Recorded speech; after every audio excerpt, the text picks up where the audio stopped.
Hello, everyone. Welcome back to Ask a Scientist Gaming, where we combat mediocre gameplay with expert science, or as the case is tonight, expert law. So I'm Ken Hansen, Associate Professor in the Department of Chemistry and Biochemistry at Florida State University. I'm a photochemist / photophysicist. I shine light on molecules and try to do useful things with them, like move electrons, move energy around, make and break bonds. Hopefully do something useful like make a better solar cell or better photocatalytic reactions. But more importantly, joining me today is Professor Jake Linford, JD. Jake, if you wouldn't mind introducing yourself. So, like you said, I'm Jake Linford. I am the Lula Fuller and Dan Myers Professor at FSU College of Law. Been here about 15 years. I got my training at the University of Chicago. Spent a little time in practice in Chicago at a trademark boutique called Pattisall McAuliffe. Clerked for a judge in the Ninth Circuit, Judge M. Margaret McEwen.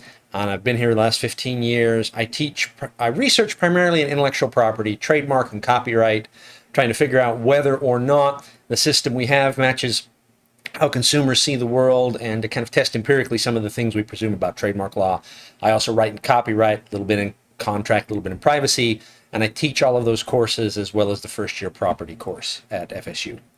Awesome. I look forward to diving into all that. I like guests that are furthest away from my expertise because I learn the most, so I'm genuinely excited to get into it. But equally important, what game are we starting with? Well, we're going to start with Clone Hero, or as far as it looks like Chione Hero, which is kind of a Guitar Hero clone.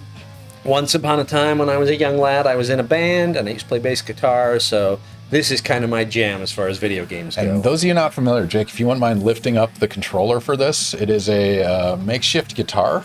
So it has a little lever where you'd strum, and then it has just like strings. Here's your keys. 5 buttons, and simulate. Off you go. All right, so should we start? Yeah, it's all you. All right. Let's see what I want to do. I had you load up Beatles Rock Band. I do like the Beatles. Are they going to be able to hear the music, or are they just going to be able to see the lyrics? They'll hear the music. Maybe not on YouTube, but at least on Twitch, they'll be able to hear it. Try a little 8 days a week. Do a little bass guitar. I'm feeling sassy. We're going to try it on hard. All right. Off we go. And there's all sorts of weird modifiers that I have not played with, but we could. One of them is drunk. Another one is blind. Another one is like, let's do it. Okay, those of you in the audience, if the volume's too loud or too quiet, let me know, because I can adjust that accordingly. But we're going to play some Beatles. This is Clone Hero, so it's not the original Rock Band. We have the original Rock Band, but my Xbox 360 died, so we're playing on a clone right now. But it's fine, because we own the game. It's perfectly okay. Just doing our best to keep within the rules. But it doesn't have all the animations and the actors in the background, so you guys can just see the music. You have to look at me play Rock Band. Yeah, exactly. Imagine I was Paul McCartney. So there's a non-trivial number of people under the age of, we'll say, 25 that have no idea what this is. So can you explain the game strategy to them? So you pretend you're in a band. The setup includes microphones and a drum kit and guitars and the little cymbals going by. This tells me what note I'm supposed to play and how long I'm supposed to hold it. This is where my left hand goes, my fretting hand, as you would say if you were a real guitar player. And then the right hand gives us our stroke. And I'm just going through. This is their simulation of Paul McCartney's bass line for this song on hard. I find it harder than I feel like I should. No worries. I think the timing's a little off. I'm going to blame the game. We couldn't get the calibration thing to work, really. Yeah, there's a latency correction you can do. Fun factoid, CRT TVs, the classic big bulb TVs, those are the fastest response TVs you can get, and LCDs are just inherently slower than they are. Interesting. And so, you end up with lag. I wouldn't have known that. That seems like that's something you study.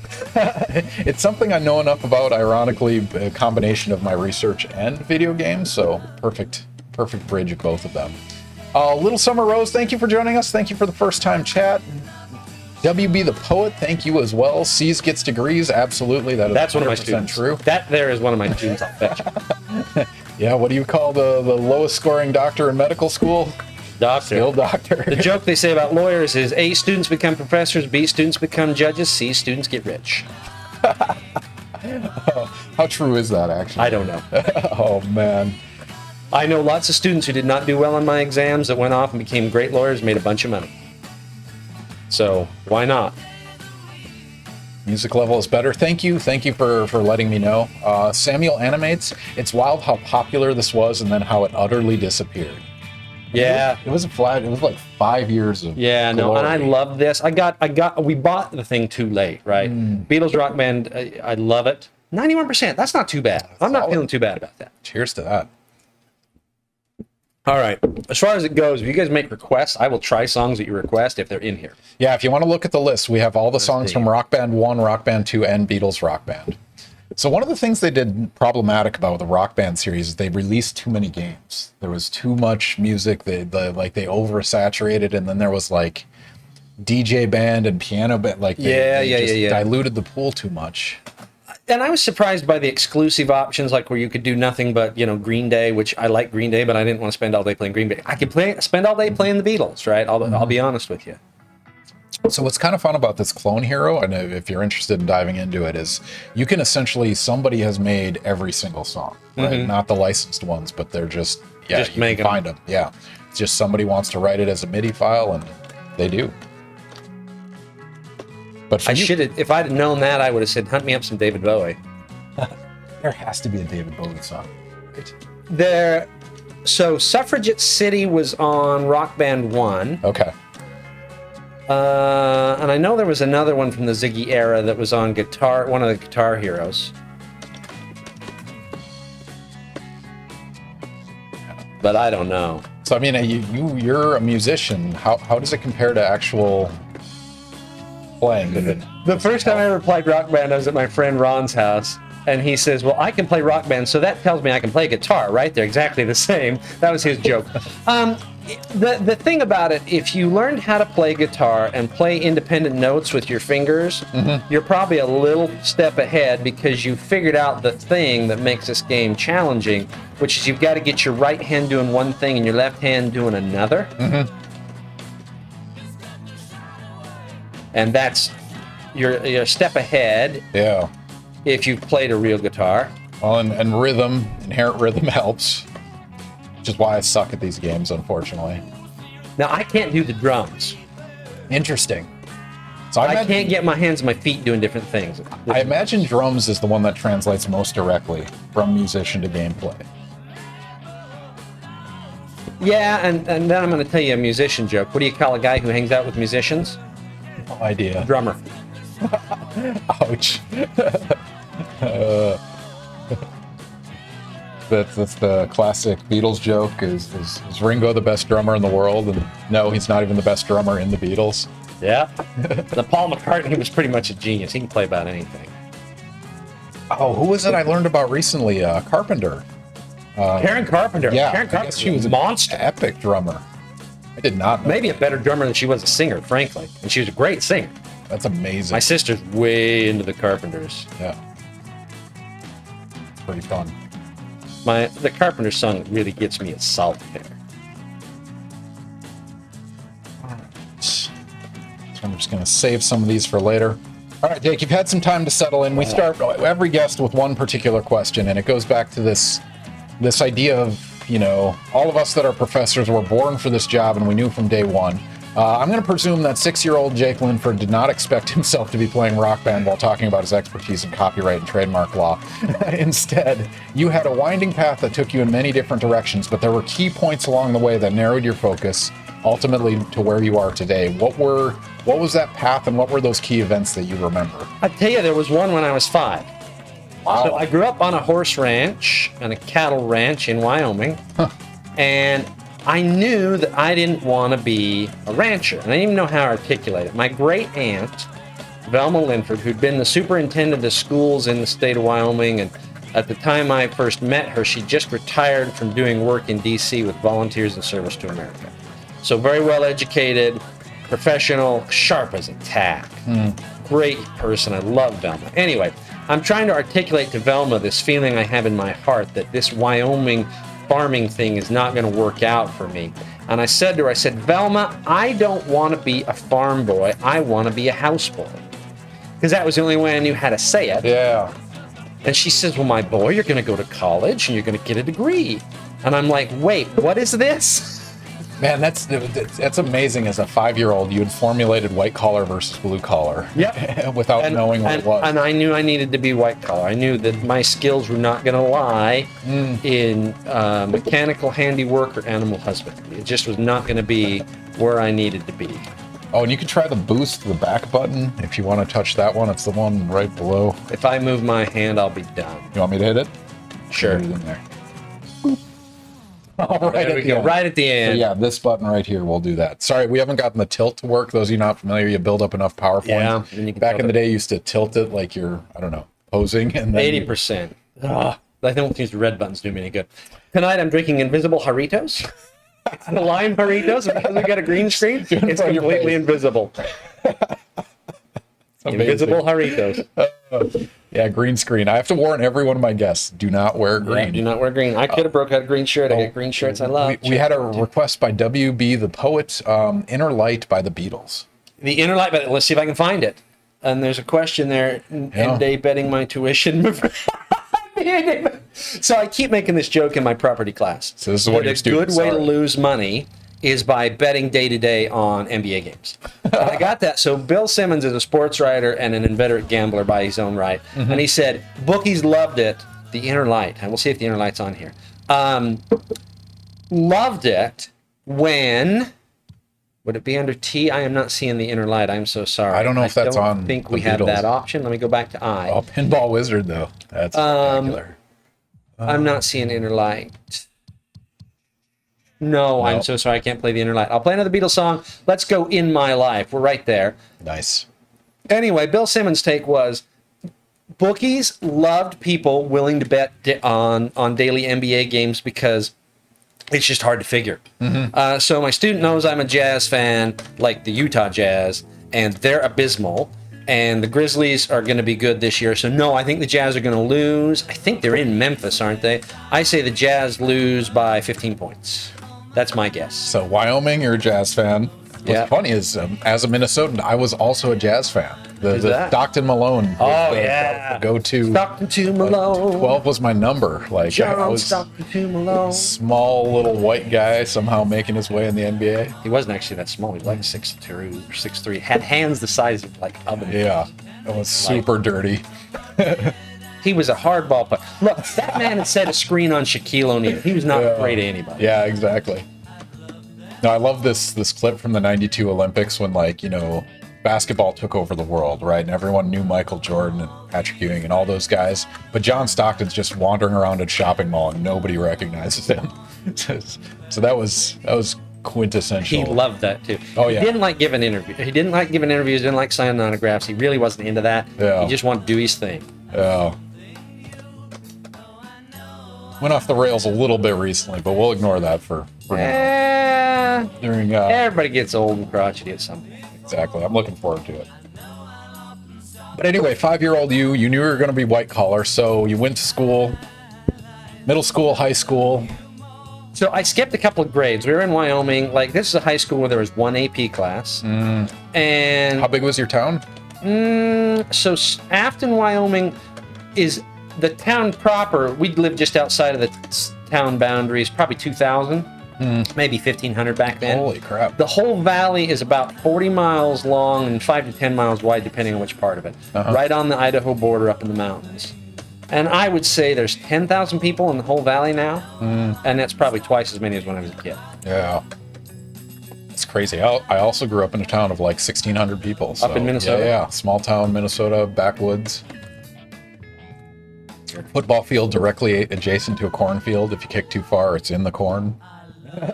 Classic. All right, so you went to school there, no AP class, skipped a few grades. Skipped a few grades. So I graduated at 16, took the one AP class there was, went to the University of Utah. And I thought I wanted to be a journalist because probably my favorite class in high school was the journalism class I took. Well, in my sophomore year English class, that teacher, Gretchen Simons, also taught newspaper. And I really liked her and liked the way she taught, and I liked working on the newspaper. Got to the University of Utah, and that's what my undergrad was, mass communications. Emphasis in writing. Do we have a request for another song? No. Did anyone have a song list? No? no, It's all no. yours. All right. Pick what you want. We'll do a little Nirvana in Bloom. My favorite cover of this song, Sturgill Simpson did a version of this on his Sailor's Guide to Earth album in 2016? Sturgill Simpson 2016, I think. And it's a crazy cover, kind of a country cover of... Ooh. Anyway, so I got to the University of Utah and was a member of what's called the Honors Department. And I actually got to move into what was then the Honors House, old military barracks. Ooh, wow. An officer's house, an officer's circle. And they had an option where you could try to put a class together and teach it, and I never did quite get that done, but I really caught the bug and thought I really wanted to be an academic. But my brother started a band back in Wyoming, and he asked me to come play bass for him. We'd had a family band when I was a kid. Oh, wow. And so I went and joined his band right out of college instead of going to graduate school, which is good because I wasn't ready. And so I spent 2 or 3 years chasing around the Intermountain West and playing in bars, playing county fairs. And we wrote some songs, and I'm proud of those songs, and I like them. And they never went anywhere. And so then I'm a member of the Church of Jesus Christ of Latter-day Saints. And I actually went on a mission much later than most kids go. And so I was 23 when I left, 25 when I got home. And we usually go out at... Like after high school, right? It was 19 then. It's 18 now. You can go out as young as 18. I was an old man. In fact, I was Haitian Creole missionary, and one of the other missionaries called me Vieille L'école, which was his attempt to say old school in Creole. Because I was at the ripe old age of 23. The eldest. And when I got back, I met my wife before. She was from my same small town, and we dated a little bit casually before our missions. We both went on missions at the same time. Got home, and I went to work in my brother's meatpacking plant. He bought a meatpacking plant. And back home, they processed wild game in the fall and domestic animals the rest of the year, and I was working in the office for him, and it wasn't. Again, I'd known when I was a child this wasn't what I wanted to do with the rest of my life. Here I was working in meatpacking. And one of the things you can do as a member of the Church of Jesus Christ of Latter-day Saints is you can get hired to be what's called a seminary teacher. You teach religious classes to high school students, and in places where you've got a big enough concentration of Latter-day Saints, you can do this as a full-time job, and they get what's called release time, where they get to go over to what's called a seminary building next door to the school and take a class during the day. And so basically you're kind of a religious teacher in this little satellite off of the main building. And I tried to get hired, and they said have a backup, because most of the people we give a trial run, they gave me a year trial run, most of the people we give this trial run don't get hired. And I had a friend who was in law school, and I thought my backup might be law school. And the reason I picked law school is because I thought I might want to be an academic if the seminary thing didn't. And the routes were two. I could go to law school, and if I got into a really good law school and I jumped through a couple of hoops, I could get an academic position with just the JD. That's 3 years of schooling. Or I could do a PhD program. And what I had my eye on was this pop culture studies master's at Bowling Green in Kentucky, and then an American studies program at Chapel Hill. And the idea was I would go there and then try to persuade some university to hire me to teach culture studies and write books about comic books. And the fallback, if you get into a really good law school and you try to be an academic and you fail, is you can probably get a job at a big firm. And you might not see your kids, but they're not going to starve. And the fallback, as far as I could tell from this pop culture studies program, was McDonald's. And so the more natural fallback, Jenny and I were already married. We already had 2 kids by the time it was time to start figuring out if I was going to go to law school or not. Law school was the play. PhD wasn't the play. And so I did these religion thing for a year. They hired 39 people the year I was in it. I was number 40 on the list. I did not get hired. Green Day next. Green Day. All right, Green Day. Do it. See if I can find some Green Day. I think you could sort by artist if you want. Let's see. You hold orange button. Hold yellow. No, we're in artists now, I think. There's no Green Day? Oh, there should be Green Day. Seems like there's got to be Green Day. Well, there was a Green Day rock band, so maybe there was a didn't. whole Green Day rock. I am not seeing Green Day though, my friends. I'm so sorry. Huh. Yeah, Google list Rock Band 1, Rock Band 2, and Beatles Rock Band. That's your song I could have swore there was a Green Day on here. I really thought there was. Positive. Because there were a bunch of downloads too. All right, we're going to play Whole Weezer, Celebrity Skin. Same era, not at all the same genre, but same era. Rage Against the Machine, another. All right, I'll look for Rage next. Oh, here's an important question for you on your expertise. Yep. WB the Poet wants to know, what's the first line of Moby Dick? Call me Ishmael? I think that's it. Is that it? WB the Poet? Pretty sure it's Call Me Ishmael. Yeah. Correct. Nice. You did it.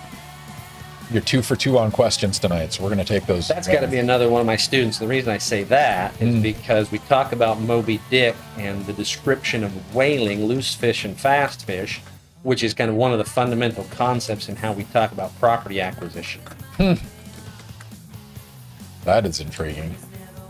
So we teach cases about running foxes and 2 fox hunters and the contest between the 2 fox hunters, and does the fox go to the first guy to kill it or the first guy who was chasing it? And the answer is the first guy who kills it. But whales are different. They're hard to catch, so if you shoot a whale with a bomb lance, it's going to die, but probably it's going to get away from you first. And the bomb lance will kill it, and with that bomb lance there's a tag or a flag, and when the whale comes up on the beach, the custom is, up in Massachusetts, is somebody's going to see that, come find you, you're going to pay them a finder's fee for the whale, and you're going to get the whale. But what happens in the case in dispute is some guy shows up and losing the thread here, trying to talk and play at the same time, walk and chew gum at the same time. Some guy comes and renders the oil, and so the whaler who shot the whale wants the oil or the value of the oil. And does the first guy to find it on the beach get it, or is it the guy who shot it with the bomb lance? And the answer is the guy who shot it with the bomb lance. It's decided primarily on the custom. This custom has developed in this industry, and the court's willing to grant the property rights based on the custom. The idea being here, we've kind of agreed to this as a community, and that might be just as reasonable as anything the court comes in. But it's the beach that it lands on. That country's laws are presumably what apply? Yeah, we're in the U.S. here. Concede. You know, they get it in a bay in Massachusetts, and it floats down coast 10 miles or so. Billy Budd, 1891, wants to know, have you read Billy Budd? No.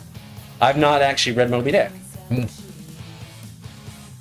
I don't know what Billy Budd is. Billy Budd's another book by Herman Melville, author of Moby Dick. Probably his second most famous book. Billy Budd. I have never read Billy Budd. That's fun. The other one would be Bartleby the Scrivener. Isn't that also a Herman Melville, or is that a Dickens? And I'm getting confused. Maybe. Billy Budd. I don't know. Yeah, Billy Budd's Melville, though. 79%. Not very impressed. Is there any Queen on there by chance? Oh, look, I owe somebody a Rage Against the Machine first. I like the song request. That's nice. It's like we're playing... Just like being in a band. Yeah. Testify! We'll do a little... Bartleby is Melville. I don't know that I'm going to be able to do this one. Why not? What are we? We're not playing for money here. Yeah, let's just play it. There's no failure on this. This is just... Oh, it's a no-fail? Yeah. No, this is all just pride. I think we could set fail mode, but it defaults to just playing. Yeah, that's probably for the best. Oh, I like it. All right, anyone just joining us, Ask a Scientist Gaming, Mediocre Gameplay, Expert Science. Tonight we have Expert Law, and Jake Linford is our guest. He's an expert in copyright and patent law, and also teaches classes on information privacy, which I'm very curious about. But if you guys have any questions, throw them in chat while he plays a little bit. What are we playing now? Clone Hero. I should clarify, I'm not an expert in patent law. Trademark. Trademark law. Trademark is like, so Jarritos is a mark for a particular type of soda with a bunch of sugar in it imported from Mexico. A patent would be, you know, the invention of the machine that runs this gameplay. That'd be a patent. Some of the stuff you're doing with solar cells, I assume you guys are applying for patent? Yep. We literally make dollars per year. Yeah, that's It's not bad though. Most patents don't make any money at all, so we'll take that. Cuddle Puppy, what do you think of the Pokemon lawsuit? Is there a Pokemon? Oh, which one? Is this a trademark? Give me some details, Cuddle Puppy. Help me out here.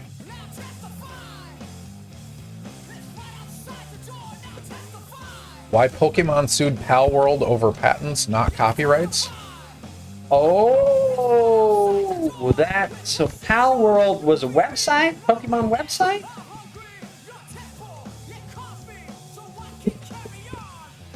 The only thing I could think, I don't know this case. The thing I would guess is if it's patents. Let's assume you're right and it's patents, and not something else. Yeah. It would have to be there's a patent in some sort of gameplay that was infringed.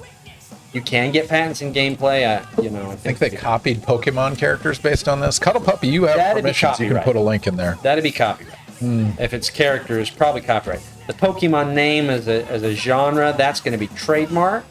So if I sell cards under the Pokemon name or something confusingly similar, oh,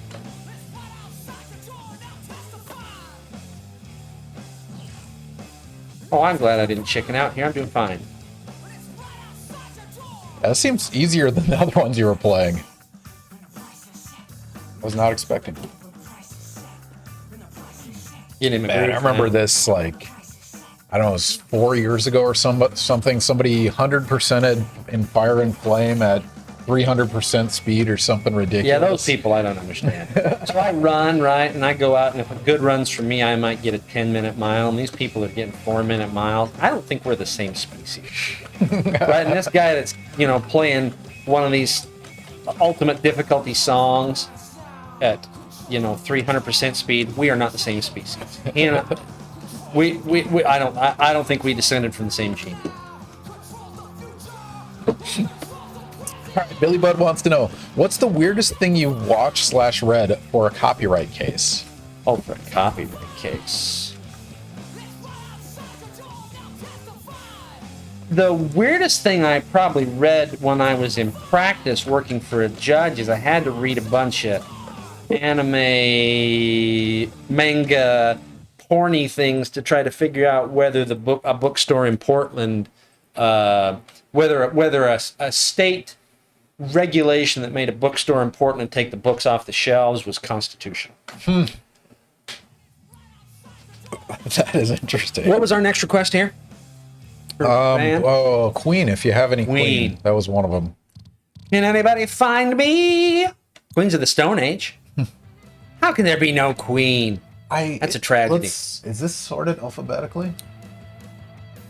Yeah, it looks like it is. All right, Queens of the Stone Age. That's what we're gonna do. Close enough. It's not. It's approximations. Like we're doing approximations here. Look, I like a little Queen of the Stone Age as much as the next guy. Interesting. Does the volume change for you guys in terms of songs? I don't know if they set them all uniformly on this. That's intriguing. All right, so I'll start with a general question for you, and this is maybe not common knowledge, but there's copyrights, there's trademarks, there's patents, there's trade secrets, right? trade secrets. What's the definition, delineation of all those guys? Just Copyright grab is notes. protection in expression. I write a book, I write a poem, I paint a picture, I make a movie, and the expression is protectable under copyright laws. Trademark is protection of source indicators. The Harisco name, the shape of the Coca-Cola bottle, those are source indicators, those are trademarks. And in both cases, I get exclusive rights to my expression in the copyright context, to my use of the mark to sell certain goods and services in the trademark context. And then we back that up with the machinery of the state, so to speak. I can bring a lawsuit that can perhaps get an injunction against you to stop doing what you've been doing or to get damage. Patents are for inventions. So the patent case I talk about the most, I don't teach it very often, is a case John Deere claimed an invention in a new type of plow that had the spring was mounted on, how does it work? Inverted on the plow to give it more spring back and make it more durable and more resistant to rocks. And the Supreme Court decides this case trying to figure out whether the new design of the plow is sufficiently novel And the way they decide that is they come up with this concept called a person having ordinary skill in the art. And it's got to be novel, not only compared to all the patents out there, but the reasonable leap that a person in your scientific field, that person having ordinary skill in the art, might make from what's already out there. So that's your patent protection stuff.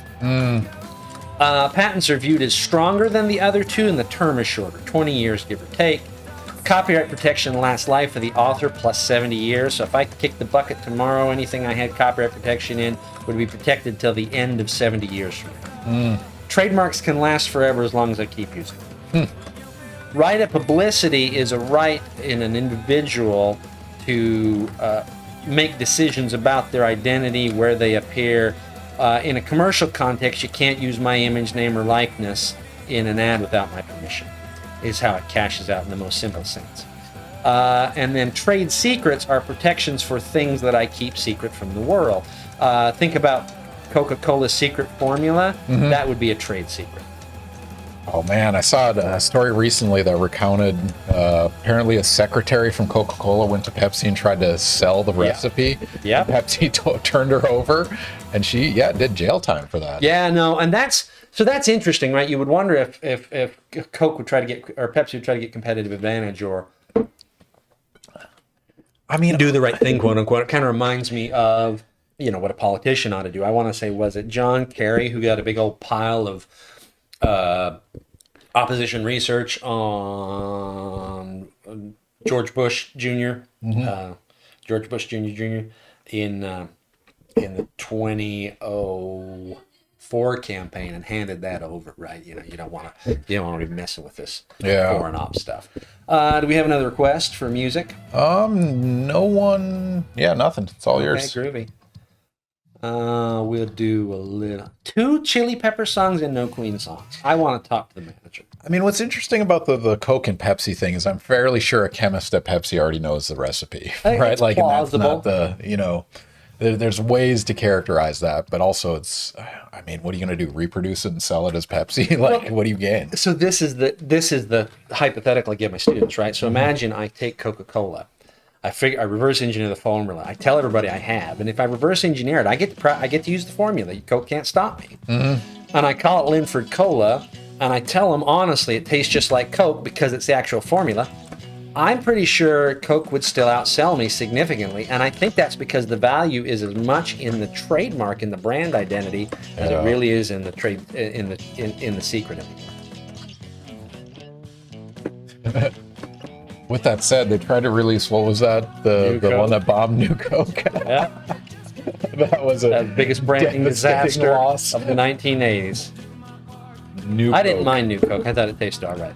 Do not remember the difference between them. Were they just cheaper ingredients? No, I think it was more sugar. I think it tasted more like Pepsi. It was sweeter.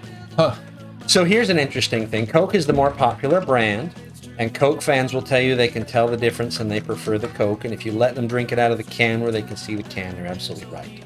And if you hide it from them, it's exactly the opposite. They like the Pepsi better, and they like the Pepsi better because it's sweeter. And the American palate is fine-tuned to sweetness. But it's this interesting study out there where they will persuade themselves, if they're drinking the Coke from the can, that they like it better, and if it's blind, they like the Pepsi better. Whoops! I don't even know what I did there. I reversed it. What happened? I was trying to hit trying to get my power button, and I guess start, and reversed it 10 seconds. I didn't know you could do that. I feel like Prince of Persia, man. Running backwards. Practice. Save states. I like it. All right. I'm going to catch up on a few. Oh, we have Wave of Mutilation by the Pixies is the next request. Oh, so I think that one is in here. Yeah. Hopefully look that one up. That one should be on there. All right, WB the Poet. There's got to be some sort of online data reform / terms of service reform, right? 99% of people disregard those things.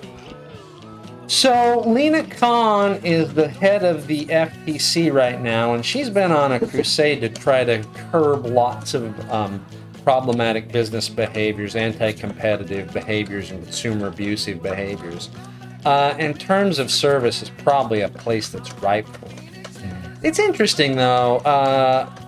Tess Wilkinson Ryan, who's at Pennsylvania, has done some studies where she asks potential consumers, do they think these terms, surprise terms, are enforceable?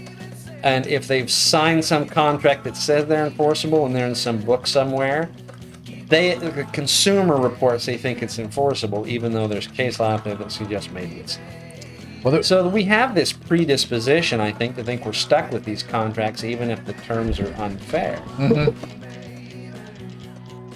So there was one recently. It was something Disney related, right? Where they were like somebody got injured at a park and they tried to claim because they had Disney Plus or the Disney Online. They were. What was the backstory behind that? Guy's wife is in a restaurant. She has a peanut allergy, and the restaurant messes up, and they give her peanuts. She goes in an anaphylactic shock and dies. And of course, the husband sues. Mm-hmm. And Disney, the first move their lawyers try to make is, well, you've got a Disney. I've heard it two different ways. You've got a Disney Plus account, or if you look at the back of the ticket, you told us that we were immunized from certain kind of, well, not immunized from lawsuits, but you had to go to mediation or arbitration instead of going to court. Mm-hmm. And that ended up being a PR nightmare. They ended up backing away from it. Not altogether saying we couldn't bring this claim in the future. We're just not going to bring it here. Yeah, it's not worth it. So they settled then, or how did that? No, I'm not sure where that is. I'm not sure if they've settled it yet or not. All right, do we have another request? Wave of Mutilation by Pixies. That's right. Cuddle Puppy followed up on the Pokemon lawsuit. It was basically, you stole our patent for storing monsters in balls in a video game. Oh, that's the patent. Okay. Yeah. So gameplay can get patent protection. I teach a case in my property class about two competing games where the patent is for reflecting laser light off of pieces that may be movable or not, for like a laser chest game. So gameplay can be patentable, and so that would be the claim then. It would be a patent claim over the play. And so you have to demonstrate that you're the first one to do that, or you're the first one to patent it? You've got to have a patent registration. In fact, patent protection changed back in 2011. It used to be we'd get into a fight over who was the first to invent. File, Now we've moved to first to file. The first one to get the patent. Yeah. Which probably makes it easier, right? Because making that argument otherwise is... It's a cleaner evidentiary trip. Yeah. No, that makes sense. I mean, so going back to patents, trademarks, copyrights, like, you have to apply for patents. Trademarks, you have to apply? You don't have to. Okay. Trademarks are common law rights. You get things when you do apply for trademark registration. Okay. That affords you certain protections you wouldn't otherwise. Okay. Yep. And then copyrights? You technically don't have to get a registration, but the Supreme Court decided the case back in 2008, 2010, that basically said a court could tell you can't bring the suit unless you have a registration. So if you're a good copyright lawyer, you tell your client to get a registration. Okay. And if you really want to protect it, you should get a registration. I see. You're just not going to have excessive court. You don't technically have to. Yeah. In other words, you can wait for somebody to infringe it, and then you can get a registration after the fact.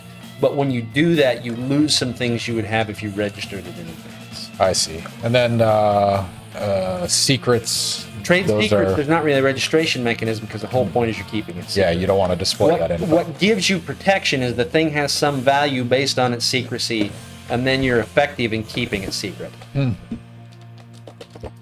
All right. Billy Budd has another one. Yeah. Is there something you hate about current IP law, or something you would personally change if you could? Okay. If you could wave a magic wand, what's your list of diatribes? Yeah, if I could wave a magic wand. Actually, I got one of my big bugaboos from the Supreme Court last year. And I am in the minority on this. Lots of my colleagues are on the other side of this issue. But here's the deal. In the late 80s, a movie producer makes a movie about an aging Italian dance team and calls it Fred and Ginger, after Fred Astaire and Ginger Rogers, for all you kids out there.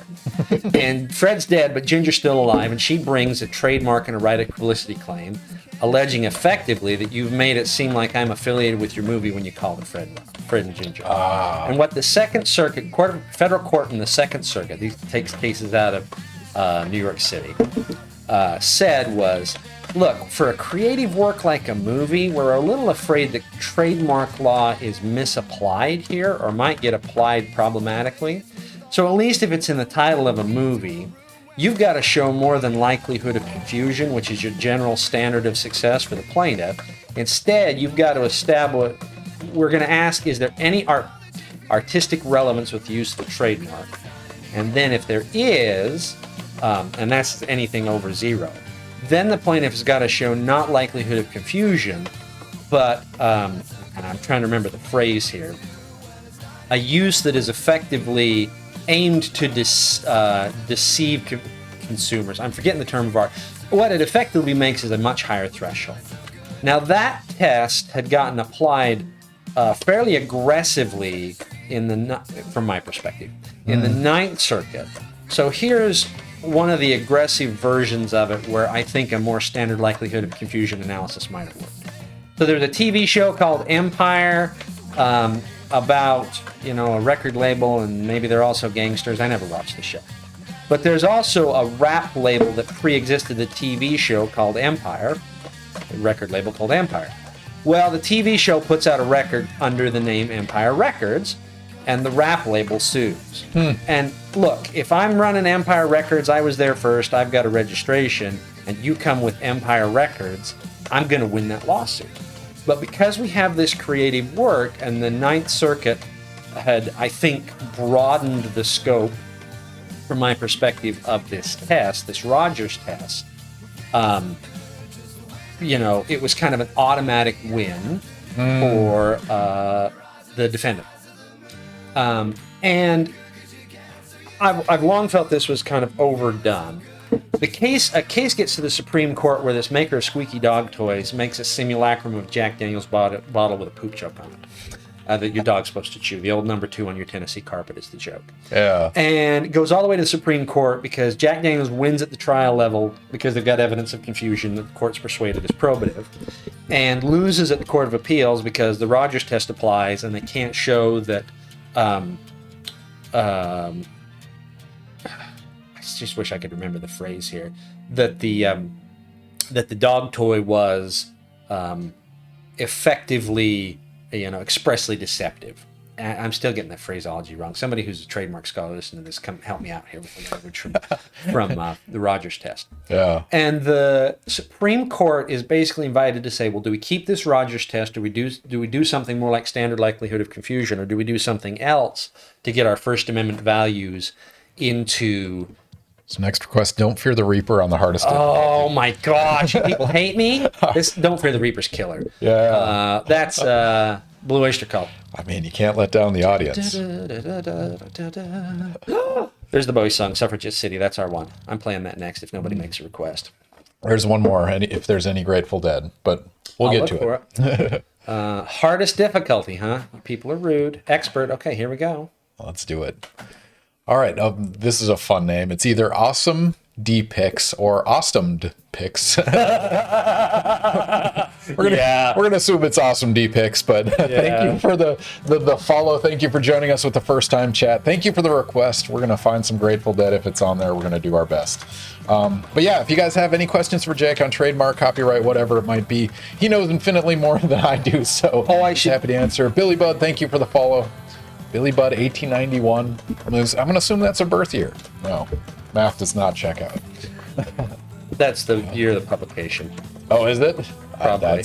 That makes sense. So I didn't finish my story. Oh, yeah, sorry. No, it's okay. So what the Supreme Court says is, at least where we're talking commercial products, where the alleged expressive use here is on the label or is it use as a trademark by the defendant. Oh boy, I'm getting killed here.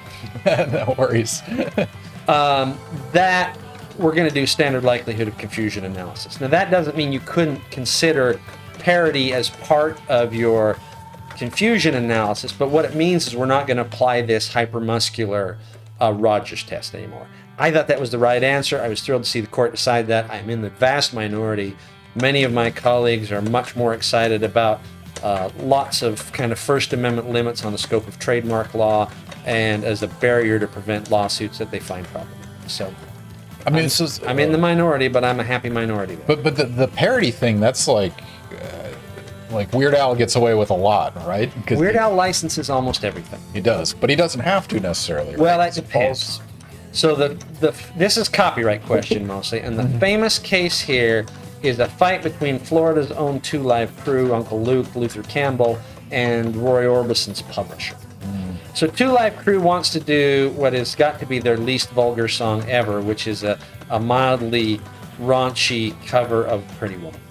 And they ask Roy Orbison's publisher, and Roy Orbison's publisher, Acuff Rose Music, says, yeah, just soon. And so Two Live Crew does it anyway, makes their parody version. Yeah. And the case goes all the way up to the Supreme Court, and the Supreme Court basically says, so there's a statute, and it tells us there are 4 things we consider in a fair use case. And what a fair use case is, zero cost license. If my use is fair, I don't have to get permission from you, but if the court concludes the use is fair, even though I didn't get permission, I don't have to pay you, you can't get an injunction against me. Okay, so that's a zero cost license. And the 4 things we consider are the purpose and character of the defendant's use. Why is the defendant, what's the purpose of the defendant's use of the plaintiff's work? And then the nature of the plaintiff's work. There are things at the core of copyright protection like songs, and things at the periphery like computer programs and factual compilations. How much did I take? Did I take the heart of the work? Did I take the whole work? And then the harm to the market for plaintiff's work from defendant's use. And what the court does, the big move the court makes in, I want to say 94 is when Acuff Rose decided, is to say the key to that first factor is transformation. And if the defendant's use is transformative, that basically drags all the other factors in your favor. And one of the things they say, they conclude that Two Live Crew's use is parodic. So they got clever lines like, big-legged woman, hairy-legged woman, you look like Cousin It kind of stuff, right? Real classic American literature. I love that that's in the legal compendium of tech. They got the whole thing right there in the appendix, yeah. It's quoted in your classroom. Yep. And that's awesome. So once the court concludes that's a parody, then that drags all the other factors in Two Live Crew's favor, and they win. But what the court tells us about parody is probably not what you'd get from an English major, but that parodies and satires, the difference between them, and why parodies generally are going to be transformative and satires may not, is the key of a parody is it makes fun of the original. I'm using the original to make fun of the original. Oh my gosh, I'm getting so killed here. And that use, in order to make fun of the original using the original, there's a necessity there. I need to use that original. But if it's a satire, I'm just kind of commenting on society at large. Yeah. Well, I don't necessarily have to have access to your work to do that. And so some of Weird Al stuff is kind of clearly parody, and some of it is I'm just using this tune to say something weird. Yeah. And so not every Weird Al thing is necessarily a parody. And Weird Al also gets licenses. He gets permission. Yeah, he has. And almost never does any song before he has permission. Except the Coolio incident. Yeah. No kidding. Oh, that was good. Nice. The one time he wrote a song on spec, it was for the Lady Gaga one, Perform This Way. And apparently he'd had the 72%, I'm going to take it. 2 stars, not so great, but 72% I'll take it. So he asks Gaga's camp, they say, can we hear the song? Make the song, let's hear it. He does it. Manager handler says, no, you can't do it. And he's so mad he releases it for free online, and he kind of blows Lady Gaga up a little bit. Wow. And whether she was involved in the initial decision or not, she's like, oh no, man, I thought this was cool. I'm totally happy to have him do it. Kind of backpedals a little bit. Grateful Dead. Grateful Dead. Okay, let's see what we got. Alabama Getaway. I don't even know this. If you look at that album cover, that is like 1980s. We Want to Be ABBA, Grateful Dead. I almost want to turn the volume up on this just so I can hear it. That's a bastard child of the 80s and 70s. Oh, yeah. That is a mutant. That is like, what if the Grateful Dead wanted to be Supertramp? Or maybe the Oak Ridge Boys? It kind of looks a little bit like an Oak Ridge Boys joint, really. So my favorite parody or favorite example of that parody in entertainment, the movie Airplane. The comedy is the famous one, but there was a serious version of that, and it's basically a shot-for-shot remake, but with the comedy humor, imposed. Yeah, and they got away with that. Is Airplane? It's not the one where they sink the thing into Wakulla Springs that they actually filmed in Wakulla Springs. It's not the same one. Oh, I don't know if that's the case. That's interesting. I did not know that. I know Tarzan was filmed at Wakulla Springs. I hear that The one old all the Johnny time. Weissmuller Tarzan, Yeah, Creature from the original. Black Lagoon. Yep.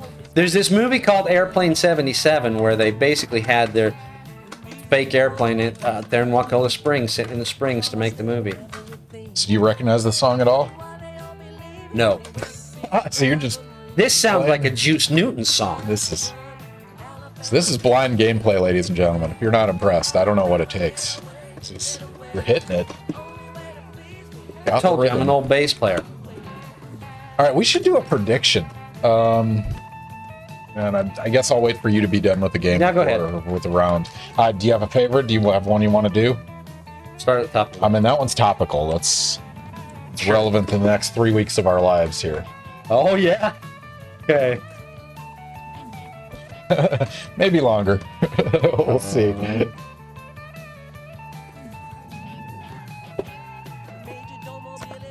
All right, ladies and gentlemen, we are going to put up a prediction. So those of you not familiar with the channel are joining us for the first time or being on Twitch for the first time ever. Welcome to Twitch. Welcome to Ask a Scientist Gaming. Thank you for joining us. But we do something on Twitch called predictions. And predictions in this case are questions we ask our audience. So predictions are usually, will Jake beat this with greater than 85% success? No. Things like that, game related. But in our stream, we ask our guests to write questions before they come to the stream. And these questions are related to their expertise. And we are going to give you the opportunity to answer them. So you're going to click the predict button. And you're going to decide, what the right answer is based on what you know of Jake, what you know of, copyright or whatnot. You're going to make predictions based on that. And so you have standard internet units that you can gamble on this. And if you're not following us, click the follow button. 1, because it helps with our numbers. It helps with our visibility. 2, you'll get future notifications about streams as they pop up. You'll get a email 5 minutes before the stream starts. For guests, you'll only get one every 2 weeks from us. But also, you'll get 300 standard internet units that you can bet on this question. Not NBA day betting, but imaginary internet point betting. And so the question is, artist streams after Trump's use complaint. So if Trump uses a song and the artist complains, what happens to their streams? And this is on Spotify specifically. Well, no, it's a bunch of different streaming platforms. Okay, any streaming platform. Does their stream, the number of streams increase or decrease after that complaint? And this is specific to artists that complain. So here's Not what just happens. use. So I'll give you a little background while you're thinking about this. So lots of people complain when Trump uses their songs in a rally. And my colleague and I, Aaron Perzanowski, who's at Michigan, we got data from the old Nielsen. They've changed their name several times, but this is the old Nielsen that used to, do radio surveys and television surveys, right? Used to have set-top boxes and stuff. Nielsen ratings, yeah. Yeah, the old Nielsen ratings. So they've Yep. got a bunch of data on streaming and music consumption. And we looked at 3 artists who'd complained. The Rolling Stones complained about the use of You Can't Always Get What You Want. I got to see if that one's on there. No, Gimme Shelter's the only one. And then Rihanna complained about Don't Stop the Music. And then Panic at the Disco, I've already played the one Panic song, complained about High Hopes. And this sounds like Johnny B. Good. All right, you guys have about a minute left. If you're not familiar with this, there's a predict button at the top of the chat. Click that predict button. Guess if it increases or decreases as the artist streams after Trump use complaint. Did it increase the number of streams or decrease the number of streams? Note that you can bet as many imaginary internet points as you want based on your degree of confidence. So there's weighting behind the actual What did you say betting we had? system. What was the bet? Can Linford do this at 80%? I don't remember. I just made it up. But yeah, I got 83 83 on a stars. blind play. 3 stars blind play. I'm not living up to the mediocre gameplay here. All right, you guys have about 10 seconds left. Put your predictions in now. Do the artist streams increase or decrease after they make a complaint that Trump used their song? So yeah, put those predictions in now. Closing very, very quickly. All right. Do we have any other requests? All right. So Jake, there's the breakdown. The people that bet for increase bet big.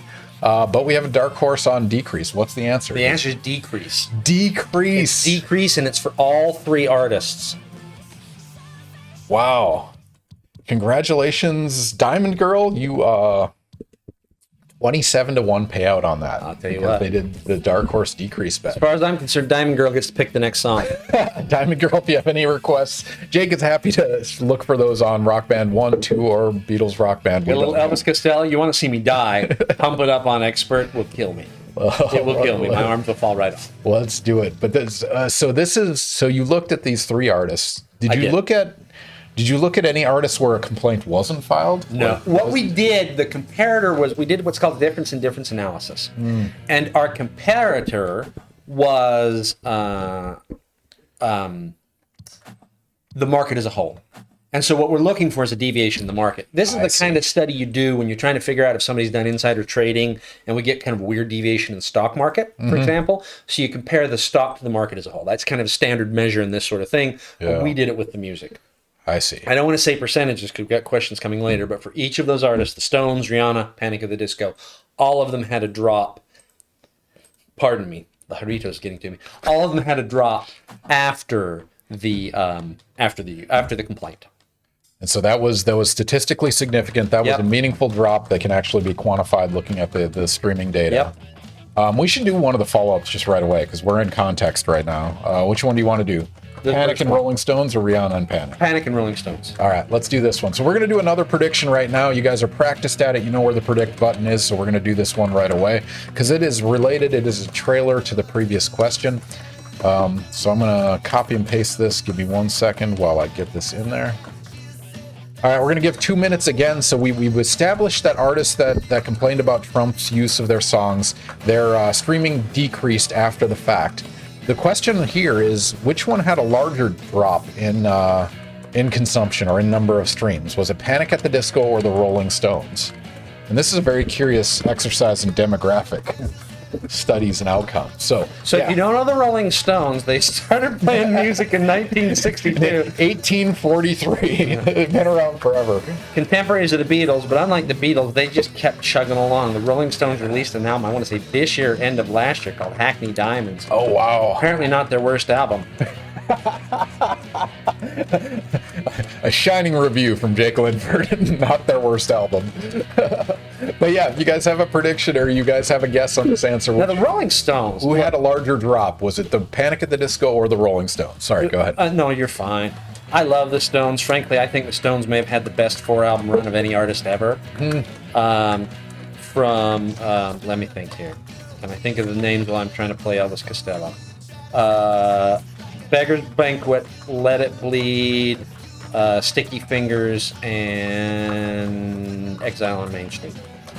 4 classics, all of them.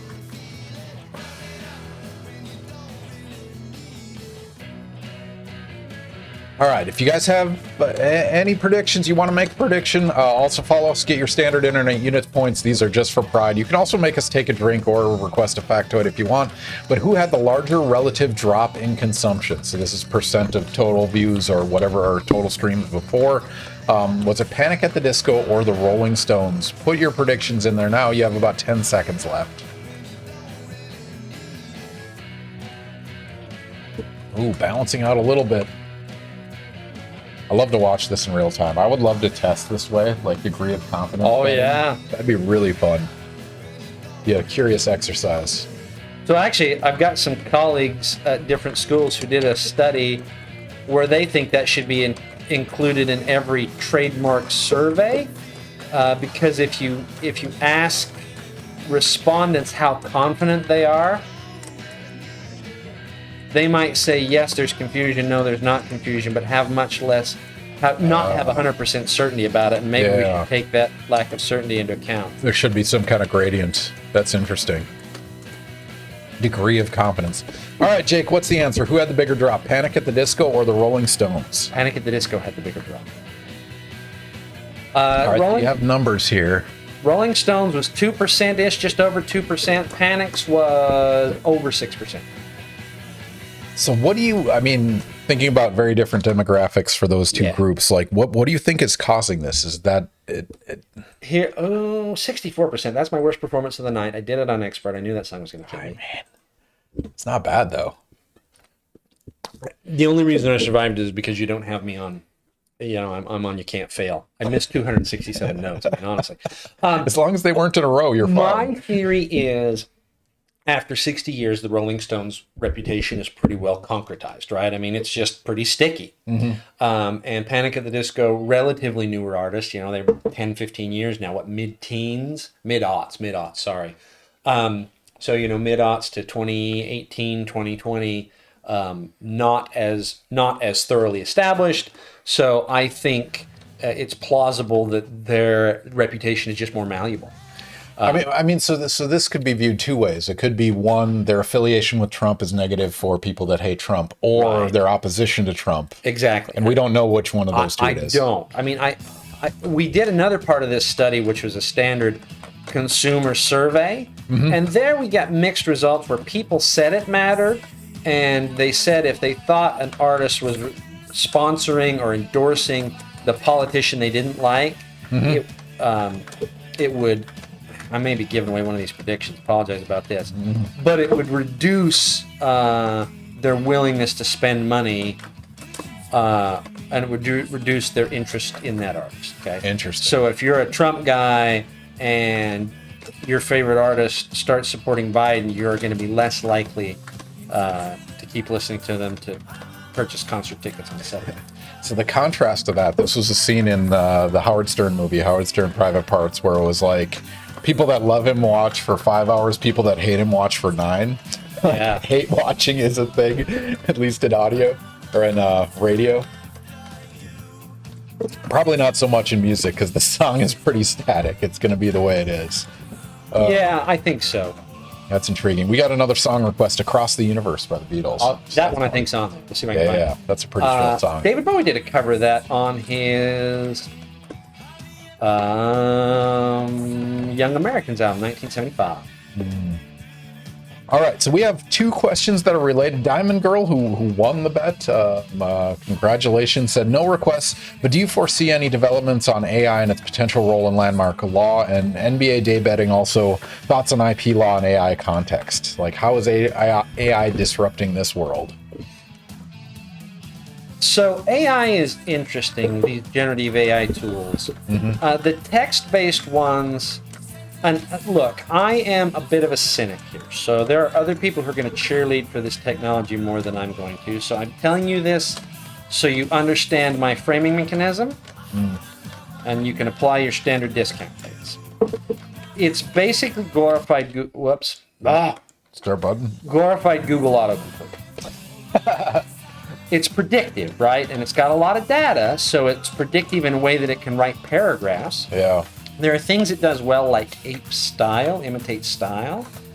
So I pitched it a paper idea, and I said, write me an abstract in the style of Jake Linford, and then write me the abstract in the style of a couple of other trademark scholars. And it made the sort of stylistic moves that would look like you would expect in the abstract of these different scholars. And it got the fundamental holding of the case to which I was responding to wrong in every one of these abstracts. And so what that tells me is it's good at duplicating style, and it has no idea how to deal with fact. It doesn't deal in fact.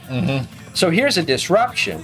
All of these firms think they need generative AI, so you've now got Lexis and Westlaw embedding generative AI tools into their search engines, and I think it's going to make them worse, frankly. I think they're going to be less accurate.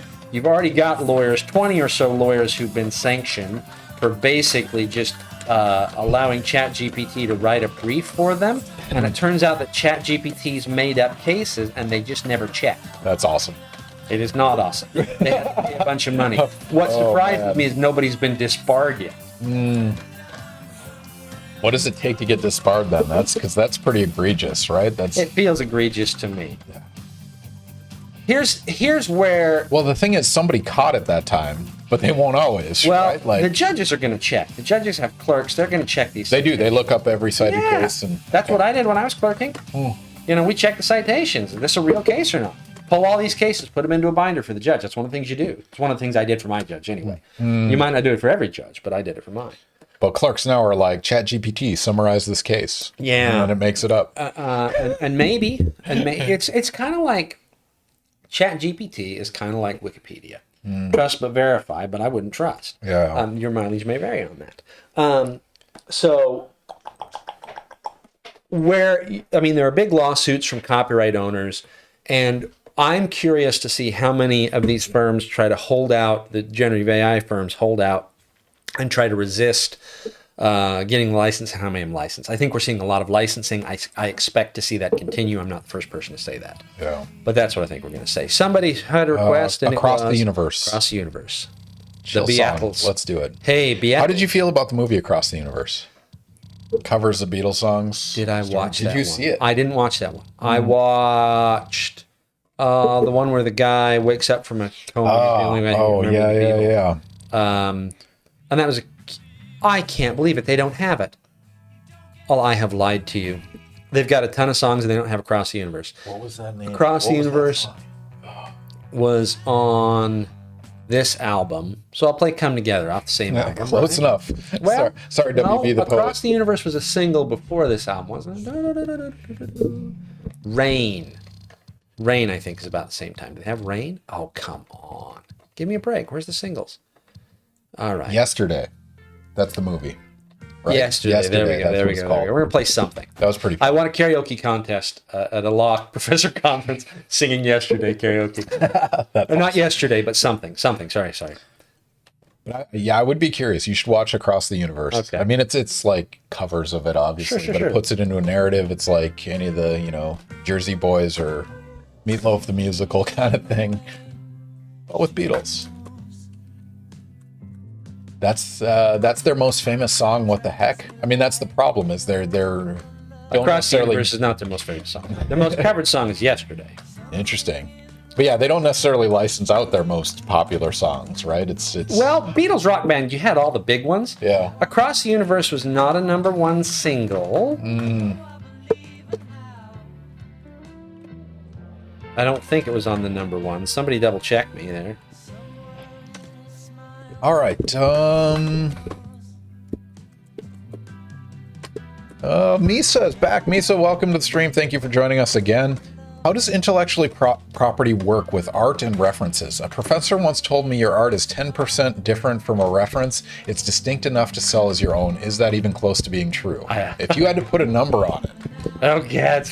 So No here's pressure. the thing about numbers. This will be on YouTube for literally dozens of viewers. So be careful. The thing about numbers, there was a district court in Georgia who tried to put numbers on what's called a fair use inquiry. Fair use is that zero-cost license I was talking about earlier. And here, Georgia was sued by Cambridge University Press over creating course packs. And the judge says, well, I'll just tell you kind of what percentage counts as fair use. And the Court of Appeals scolded him and says, you can't put this number. We're going to do kind of a holistic analysis. The Supreme Court's told us we're not supposed to be kind of setting concrete thresholds. So don't. So I think percentages is dangerous. So there's a recent case, actually, Andy Warhol Foundation. Warhol's deceased now. But in 1984, this photographer named Lynn Goldsmith had taken an unpublished photo of Prince, Minnesota Prince, Purple Prince, right? The Prince. And Andy Warhol was hired to make his Andy Warhol version of it for a magazine picture, Internal Vanity Fair, I think. Condé Nast maybe was the purchasing party. And when Prince died, the Warhol Foundation had a bunch of other images, so Warhol made a bunch of these at the time. And they didn't get a license from Goldsmith for the continued use, and they argued that it was fair use and they didn't need a license. And that went to the Supreme Court on this same question that was at issue in the Two Live Crew case, which is about transformativeness. And the Warhol Foundation had done what's called petition for cert. They'd asked the Supreme Court to review this question from the lower court, which they thought the lower court got wrong, which is that question of transformativeness, and believing that if they won on the transformativeness factor, on that first factor, they'd win the lawsuit. And the Supreme Court held that Warhol's version of the photo wasn't transformative. And if you look at it, you can tell it's the same picture. You can see kind of those features that Lynn Goldsmith was capturing. You can see the lens, the circle of the light in Prince's eye. All right, WB Poet has a request. It is Within You, Without You. All right, that we got. And this is the Within You, Without You, backed by Tomorrow Never Knows, which is from the Beatles' Love. So we're going to do this version. It's going to be all right. Let's do it. It's going to be a banger. Any Bob Dylan is another question. Any Bob From Dylan. Awesome D Picks. I don't know if we got. You have to respect Awesome D Picks. I don't know if we got Uncle Bob on here. But if we got Uncle Bob, we'll play some Uncle Bob. Take a look. Let's see. I'm doing this on expert. I'm going to get slaughtered. Are you ready? No fail mode. Let's do it.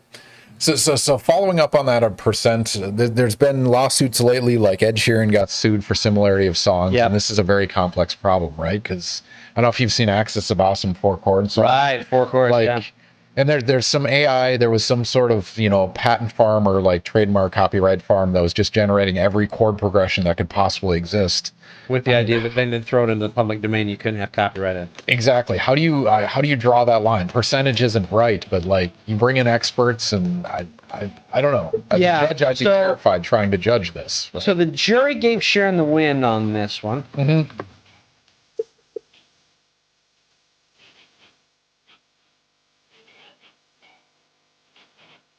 Oh yeah, I'm getting green here.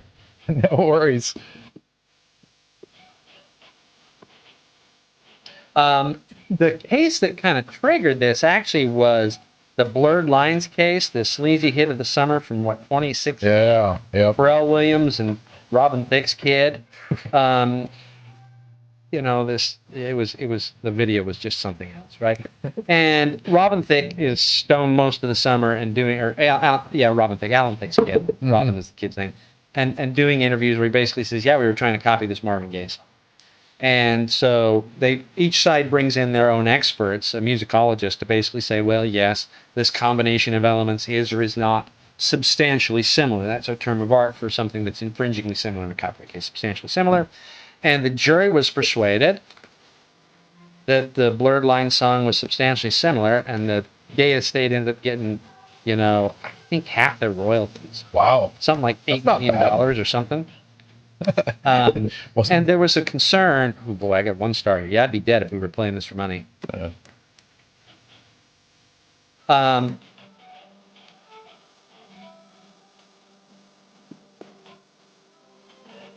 that was those offbeats are hard. Yeah, and that was considered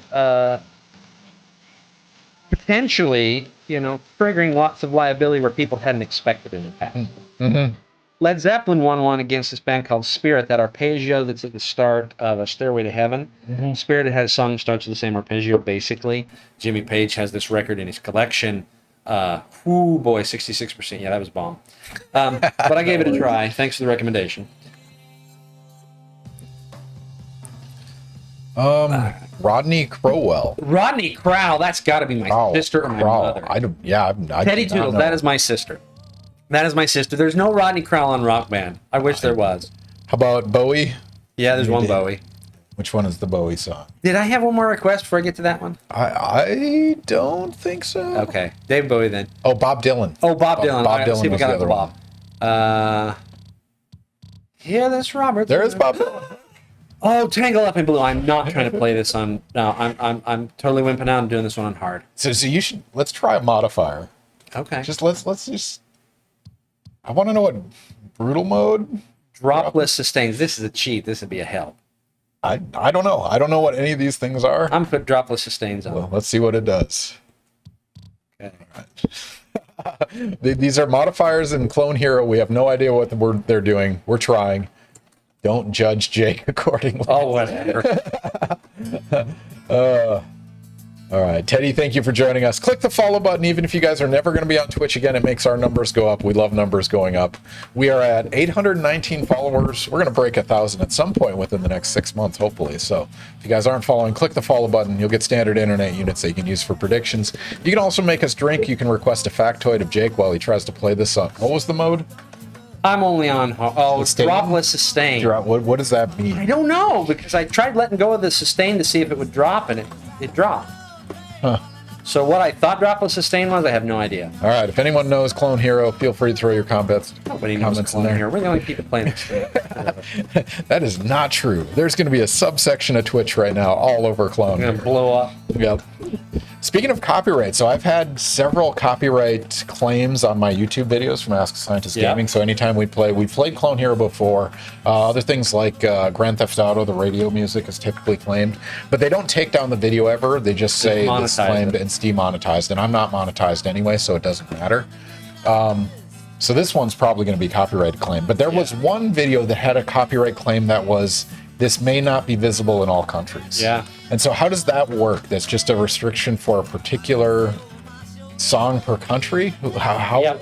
Different licenses. So what'll happen is YouTube's got different licensing arrangements in different countries. And look, different countries, like regimes that are less speech protective, China, for example, Turkey, will put pressure on these streamers and these websites not to allow certain things in or to handle things differently.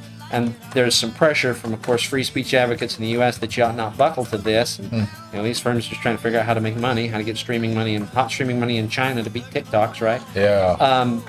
And so sometimes they buckle. So the licensing can be different in different countries. Yes, absolutely.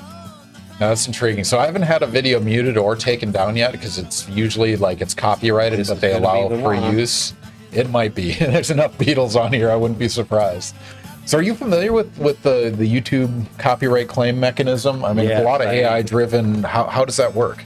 Okay, so back in the day, there's a default federal statute called the Digital Millennium Copyright Act, and as part of it, if you want to run a website and have some insulation against copyright lawsuits, you set yourself up to take down notices through the DMCA. You gotta have somebody they can send the notice to, and when you get the notice, you have to take it down, and then you send it to the original poster, and the original poster can get it put back up, and then basically the website can step out of the way and let the poster and the copyright owner fight. And what the copyright tools embedded in YouTube do is they automate that process. And then the idea here is we're kind of streamlining ways to get money into the hand of the copyright owner. When YouTube first launched, it was kind of Wild West. Even the YouTube founders, they're pretty Wild West about stuff. Like, well, let's just keep infringing for a couple of weeks and then we'll take it down. We'll see what happens.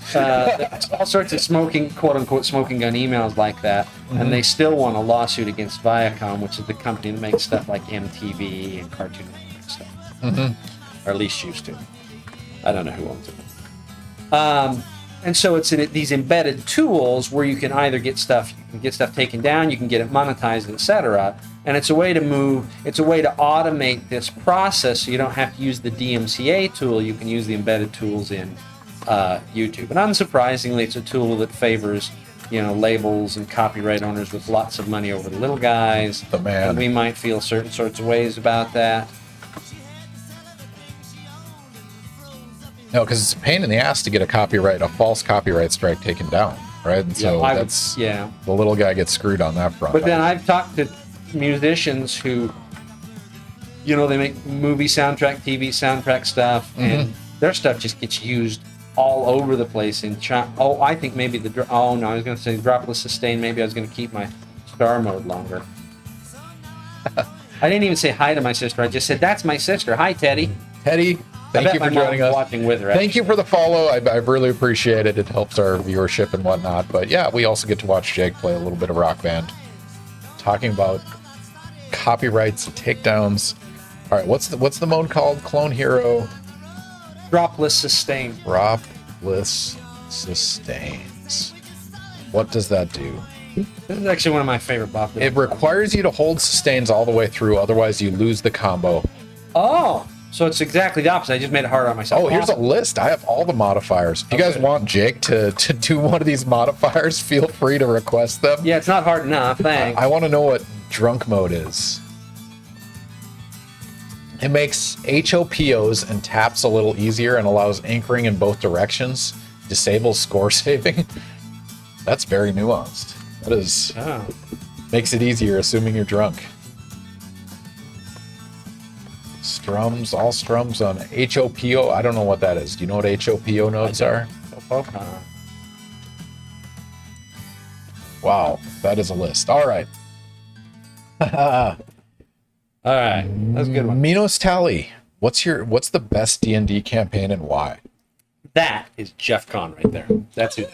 Jeff, welcome back. Thank you for joining us. It's an important question. My best D&D campaign. He wants me to say the one he was in. That was a good D&D campaign. We did. Are you the DM? I am the DM. You run. Wow. And I ran it during COVID. Yeah. So we got a request for David Bowie song. I think that was Teddy's backup request. We didn't have Rodney Crowell, right? Yep.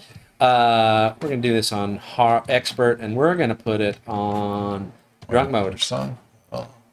We're going to put it on Drunk Mode and see what happens here. Oh, let's do it. It's supposed to make it easy. Drunk Mode, Expert, Dropless, Sustain. Who knows? So we did the Lost Mines of Phandelver, which is like a starter box set for 5th edition of Dungeons & Dragons that came out in 2016. Nerd cred. As if you need more while you Twitch stream while talking copyright law, trademark law. I can neither confirm nor deny. That's fair.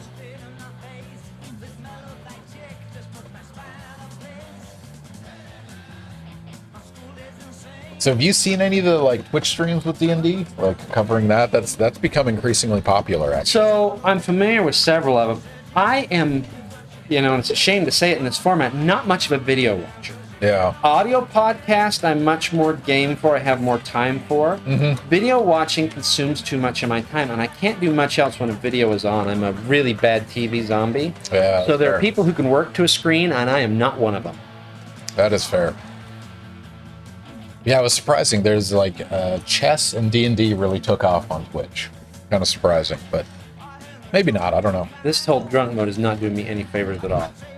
We can turn it off next time. If you guys have any requests. All right, going back to the questions. This is a follow-up on our YouTube discussion. Billy Budd, do companies/entities ever get punished for filing a lot of DMCA's claims that turn out to be false? There's a mechanism for it. So Section 5, write this down, Section 512F of the It'll be on the test. Allows you to bring a claim that somebody has abused the takedown process, and you can potentially get damages for it. Mm-hmm. But the big case dealing with that came out of the Ninth Circuit kind of hamstrung. The standard they put in was very favorable to the takedown sender, which makes it harder to establish that they abused the process. So is that like a false positive rate, or how do they quantify? No. So the way this case happened, so this is actually about a Prince song, Let's Go Crazy. Mm-hmm. And this woman had filmed her son, her toddler, running around the kitchen island to Let's Go Crazy. And the lawyers for, I think it was Universal, took it down. But they didn't consider fair use before they took it down. And they sue, and she sues actually under this provision, 512F, that says you should have, and what her argument is, you should have taken fair use into account before you took it down. And what the Ninth Circuit said is, it's not how did they say it? It's not an objective standard, like was it objectively fair use or not, it's whether you subjectively thought you had a good faith argument for the takedown. And when we're going with subjective, that's just a pretty easy bar for the defendant in this case, which would be the person sending the takedown notice to me. Mm-hmm. So when you say fair use, I mean, there's certain rules about how much time you can play a song before it's... Yeah, again... Like, how does that work? No, not necessarily, right? Again, we don't necessarily have clear safe harbors. Might we like clear safe harbors where we could put a number on everything? We might like it, and we don't get it. I see. That was terrible. Drunk mode did not love me. 77, though. Yeah. Not bad. We'll drop drunk mode. Lori's question, what are we drinking tonight? Invisible Jarritos. It's lime Jarritos, and it's green. We're on the green screen. So yeah, the green screen is digesting it for us. But yeah, doing some Jarritos. I added some tequila to it. We're having a good time playing a little bit of Clone Hero, going through music. If anyone has requests from Rock Band 1, 2, or Beatles. Also, Jake, if you want to change games at any time, we have Tekken lined up. We have a couple of classic arcades. It is up to you. When my wrist gives out. Whatever you're having fun with. Yeah, you're gonna hurt tomorrow. Yeah, this is the most Rock Band I've played in 3 years. Do you still play bass? You still? Yeah, I do. Okay. I've got several bass guitars in my house, actually. Probably one too many, my wife might say. Maybe one too many. But you're still practiced. You still have the muscle. I still play. Yeah. Let's see. Exile Lord. Fleetwood Mac, go your own. Let's do Fleetwood Mac. Okay, we're turning off drunk mode. We're turning off dropless sustains. We're turning on strumless hoppos, whatever that is. OTF JWEMM. I don't even know how to pronounce that. Thank you for joining us. First time chat. Click the follow button. If you're not following anyone that's watching that hasn't followed, click the follow button. You'll only get an email every 2 weeks from us notifying you about future guests. But the question is, have you heard of Davis versus Monroe? Title IX Supreme Court case of 1999. I have a brief due next week for sports law. So OTF, you'll notice in our about our channel, you go under that, it says no homework questions. But Jake, if you want to answer, I actually don't know this Title IX case. Sorry. That's very particular. I mean, so in the scope of like chemistry, there's probably 6 major categories of chemistry. There's inorganic, there's organic, physical, materials, analytical, and biochemistry. In the scope of law, you had to put it under umbrellas. I mean, there's, copyright, trademark, that might fall under one. How many subcategories of law would you say exist? So there's 2 big ones, public law and private law. And you can kind of do this with the first year curriculum. Public law are things that are kind of a public concern. So civil procedure are rules about how courts work. That's kind of a public law topic. Okay. Criminal law, when we fire up the machinery of the state to take away somebody's liberty, that's public law. That is an intriguing way to frame that. Constitutional law, right? What are our constitutional pre-commitments and when do they kind of set, what kind of bounds do they set on state action? That's public law. I know I'm forgetting at least one. A lot of law schools now have a legislation or regulation course in the first year curriculum dealing with kind of how administrative agencies work and how laws get passed and some things about statutory interpretation. That's all public law stuff. Private law stuff is disputes between parties. So contract law, we can choose to bind ourselves through a contract, and then if I sue you for the breach of the contract, this is a fight between 2 private individuals. Property law, I've got property rights, and I might sue you for trespassing my property. I might sue you to argue that I've got an easement or that I've taken the property by adverse possession, and that's going to be a fight between 2 private individuals. Tort law, you injure me, you hit me with your car, that fight's a fight between private individuals. We can think of corporate law in large part, but not exclusively, as kind of in that private law as opposed to public law. I think mostly we think of intellectual property as a private or business law. Of course, some of my colleagues really think that we should take the First Amendment and constitutional limits much more seriously than courts do in intellectual property spaces, and they would argue that, copyright law is just a kind of another sort of regulatory mechanism, and maybe we should think about it as public law instead of private law, and that might change our intuitions if we're thinking about how do we handle control over ideas, inventions, expression, etc. for society collectively instead of the rights of the individual owner in the thing. I mean, so talking from the lens of like what we consider the hard sciences, right? I can measure a photo-induced electron transfer from one molecule to another, and I can put a number on that that's very specific. I mean, does the subjectivity and looseness of the field you deal in, does that bother you? I mean, do you lose sleep at that at night? Well, I tell my students, a lot of students come to law school and they want solid answers to things, and there are some black letter answers to things fairly well established. Do it this way or you mess it up. Think about wills. There's going to be specific rules about how you formulate your will and who signs it. And if you don't follow those rules, you may end up with an unenforceable will. Okay? Lots of things are muddy. There's lots of room for a good lawyer to make a good argument. And frankly, I tell my students, they kind of want to run away from it. They want to find the easy answers and run away from the difficult analysis. And I tell them 2 things. I say, first of all, to the extent we're going to resist our robot overlords taking over law practice, it's going to be those hard, tricky, sticky questions that are going to be the place we last the longest. Second of all, that for lawyers is where the money is. The hard questions where the money is. That's where you earn your keep as a lawyer. Not in the stuff that's easy, not in the stuff we could imagine that a computer could program or that a generative AI could do for us, but it's the stuff that is hard to imagine how the generative AI is going to manage. That I think, I can't tell what Strumless Hopos did. No worries. Double notes. I can look them up. Oh my I don't know God. what double notes is. That We're gonna one seems find like fun. it. This one's going to be terrible. Presumably, set it's it just to literally hard. doubled notes. Yeah, we're going to find It's out. going to be like, oh my God. Here we go, ladies and Here we gentlemen. go. We're What going to learn does double something notes do? together. Edge of our seats. Oh, everything. Holy cow.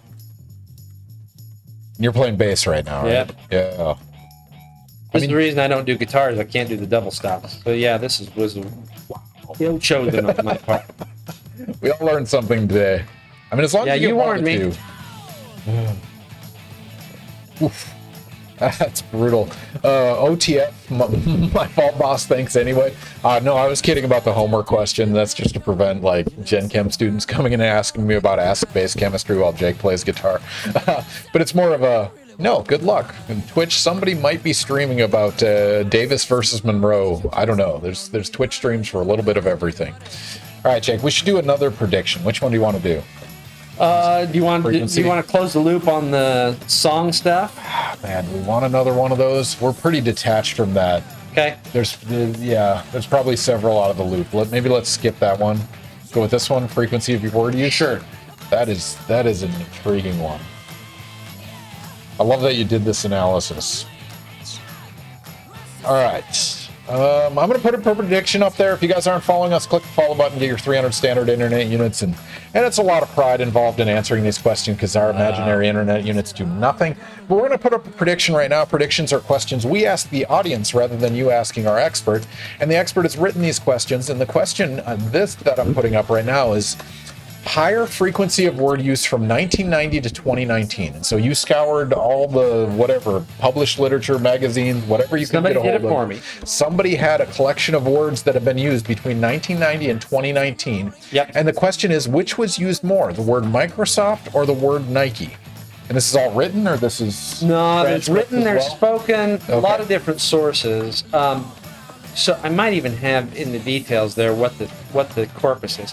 So the reason I asked this question is in trademark law, famous marks get certain protection. What do we mean by famous mark? Well, we mean a mark that's become known throughout the United States. And the way I define it in a paper I wrote with a linguist is, boy, this is It's brutal. yeah. I Regrets. thought I might get that. The way we described it, and I think this is accurate under the statute, is it's got to be relatively singular. Like Microsoft or Nike really got to kind of mean one thing. And it's got to be fairly ubiquitous, right? So that frequency question was designed to get at the ubiquity. And how often does it come up? And I will tell you that old-time linguistics thought a high-frequency word was one that happened at least 5 times per million words. Wow. So if you take a corpus and you go through a million words, that word appearing 5 times would be high frequency. Some measures have suggested 1 per million. Some more lenient recent measures have suggested 1 per million. All right, so you guys got 30 seconds. Which would you use in higher frequency between 1990 and 2019? Was it Microsoft or Nike? Literally those words. How much did they show up in this what did you call it? Was it corpus? Yeah, the corpus, is which is just a fancy word for body, so the body of all these texts. Yeah, and so I got the last one though. of corpus linguistics frequency of the 60 million words from American sources of spoken fiction, popular magazines, newspapers, and academics texts. Yeah. Which one of these showed up more, Microsoft or Nike? All right, Jake, what is the answer? The answer is Microsoft. Microsoft And was more significantly popular than Nike. More frequent. I don't know popularity, but certainly more frequent. All right. Microsoft showed up about over 28 times per million, which is about the same frequency as the word survival, the noun survival. 200 within the top 3,000 words. Nike appeared only quite a bit, but only 5.68 times per million words. So above 5 was considered by a linguist as a popular Yeah. use. Yeah. It was funny. I had a hard time finding that number, and I'm not so sure that I have a high level of confidence that every linguist would agree on that. But that was kind of an approximation. Yeah, I and was what we gonna say, did is we took cases where the court had litigated the question of fame. I'm getting rid of double notes. I'm not doing that ever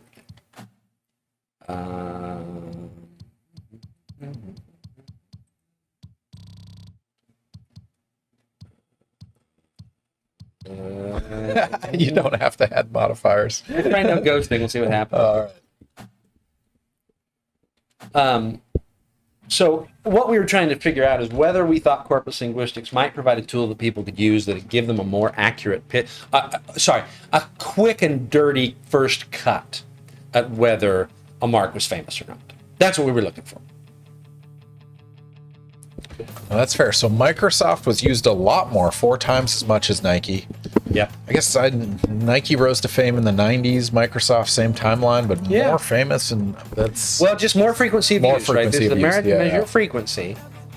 I'm suggesting that I think that ubiquity and so this is a measure of, the ubiquity, how often do we see it?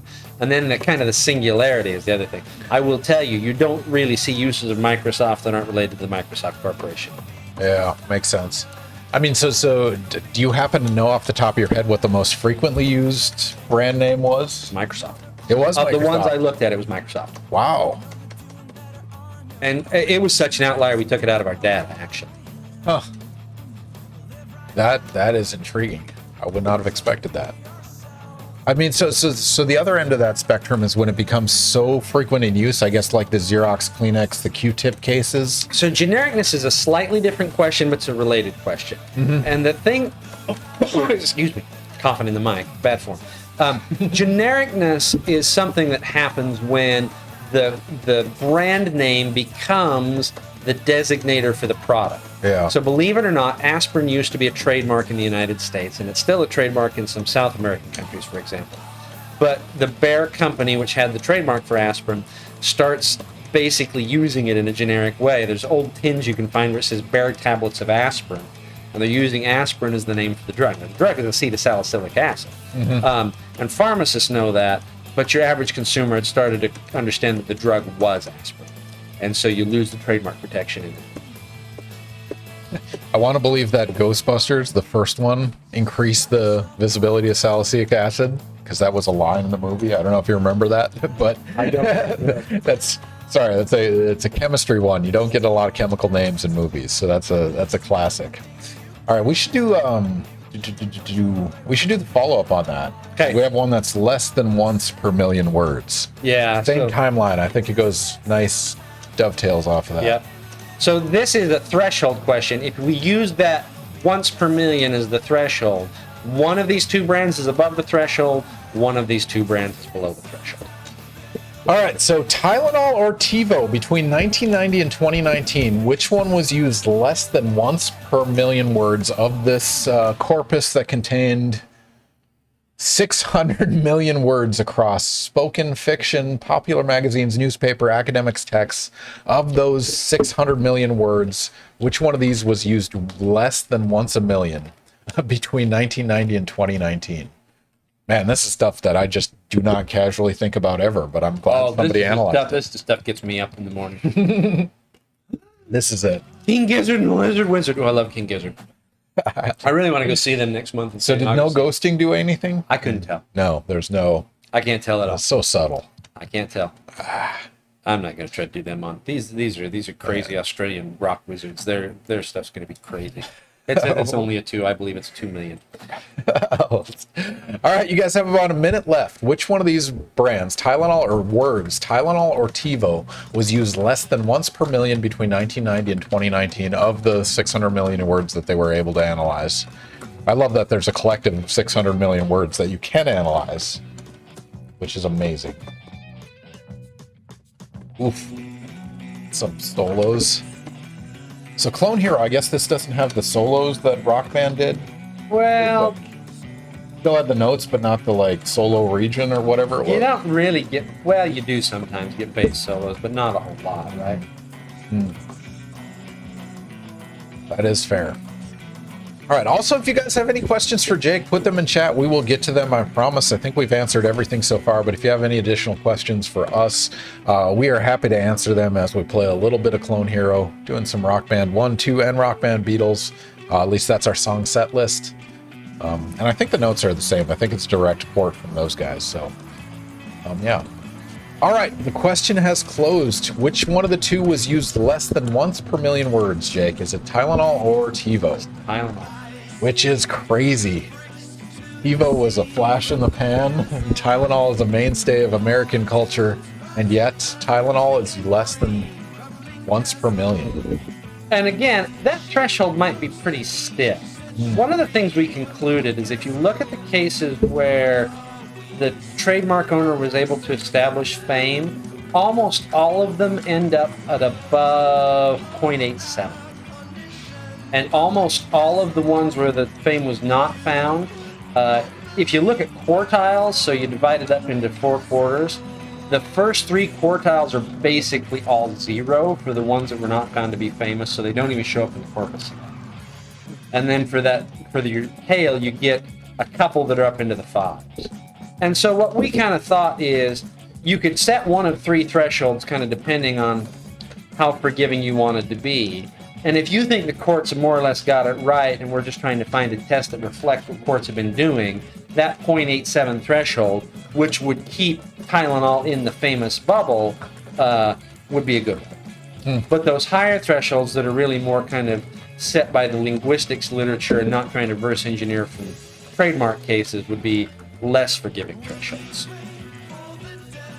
Boy, I don't know this King Gizzard. I mean, so this idea of famous based on raw word count, I mean, it seems somewhat unfair. If you're the most famous in, like common household items versus yachting, it's very different extremes, right? And that's the trick. So fame is really supposed to be fame in the country at large, right? Okay. There's this concept of niche fame. I could be the most famous bicycle brand, so Trek is a famous bicycle brand. Yeah. But Trek was not found to be famous by the court, and our data backed that up. Trek's just not ubiquitous. And not really singular either. It may not surprise you, but the more common use of TREK was Star Trek, and not the Trek bicycles. That makes sense. It might be time to shift to tech, and I think I'm about rock band. You're burnt out. I mean, that was an hour and 40 minutes of Rock Band. I used to play Rock Band for hours on end. Oh, I really quite liked it. It was my jam in a very literal sense. So yeah, I have the drum set. We didn't bust that one out. I'm curious. I don't know if the microphone works with Clone Hero, but that's the singing one. Yeah, I did not try it. I'm actually going out with some of my law students tomorrow night. We're gonna go do karaoke. Oh, that's fun. Where do you guys go? You're not gonna reveal that? One of them set it up, and I honestly can't remember the name of the place. You are in chat. Might as well reveal it. Oh, gives you the rest. Is it the last song? Yeah, it's the last song. Going out with a bang. Going out with King Gizzard and the Lizard Wizard. I like it. It's been a fun journey through pretty proggy Rock Band. Next time you're on, we'll do a song list. You send me the names, we will find them. Can't guarantee they're going to be good, but we're going to find them. It's going to be all David Bowie. I'm warning you right now. Let's do it. We're just going to be Jake Linford doing David Bowie. I have to figure out if the microphone works, and I'll break out the David Bowie accents. What I'm going to be impressed is if you can sing and answer questions at the same time. Do a little tuba throat singing. As long as you hit the notes, right? Like, it doesn't know the word. I guess. Yeah, I kind of think it'd catch you. You think so? It's got to be pitch-based, right? Because it's not... This is... I keep seeing these early 2000s reels and Instagrams like for these people doing these apps where you're trying to sing the note. And I kind of want to play with that, see if I can. Oh, man. But they've also bastardized with auto-tune beyond all recognition. Yeah. Cher didn't do us any favors. I mean, she was honest about it, though, right? Like, she was at least transparent that was the modification, but... I'm still trying to figure out if Post Malone can actually sing. He's been live a few times, right? Yeah, but I think he's live with the auto-tuning. Yeah, that's fair. Cheating, toony. The problem with this is I picked King Gizzard and the Lizard Wizard, and it's not unlikely this song is 15 minutes. That's fair. I'm going to run to the restroom as you play. Oh, man, I should give you a question, though. Okay. I mean, we kind of had this earlier. It was asking about which IP law you would change if you could. But I'll frame it another way based on, some of your data analysis type studies. If you had unlimited budget, no moral qualms, what study would you like to do? Like, what question would you like to answer if you could harvest any data? I would love to get a better sense for, I'd love to do some tests where I try to figure out whether what we're doing with likelihood of confusion analysis right now to figure out on a systemic way, whether it's the right sort of thing or not, whether that's kind of the right sort of standard. I've got a pet theory that I think we may be under-measuring, or over-measuring, sorry, highly educated populations and under-measuring less educated populations. And I'd like to go back and rerun a bunch of famous studies and to see if you get a population that's more representative of the United States, you can get the same results in a bunch of trademark cases and in a bunch of trademark studies, and that's going to be costly. That's going to be expensive. So that's what I'd like to do.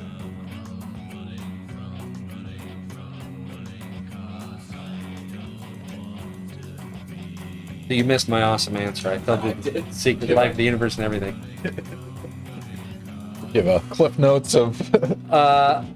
I've got this pet theory that I think we have systemically undermeasured less educated populations in trademark surveys, in both litigation and in research.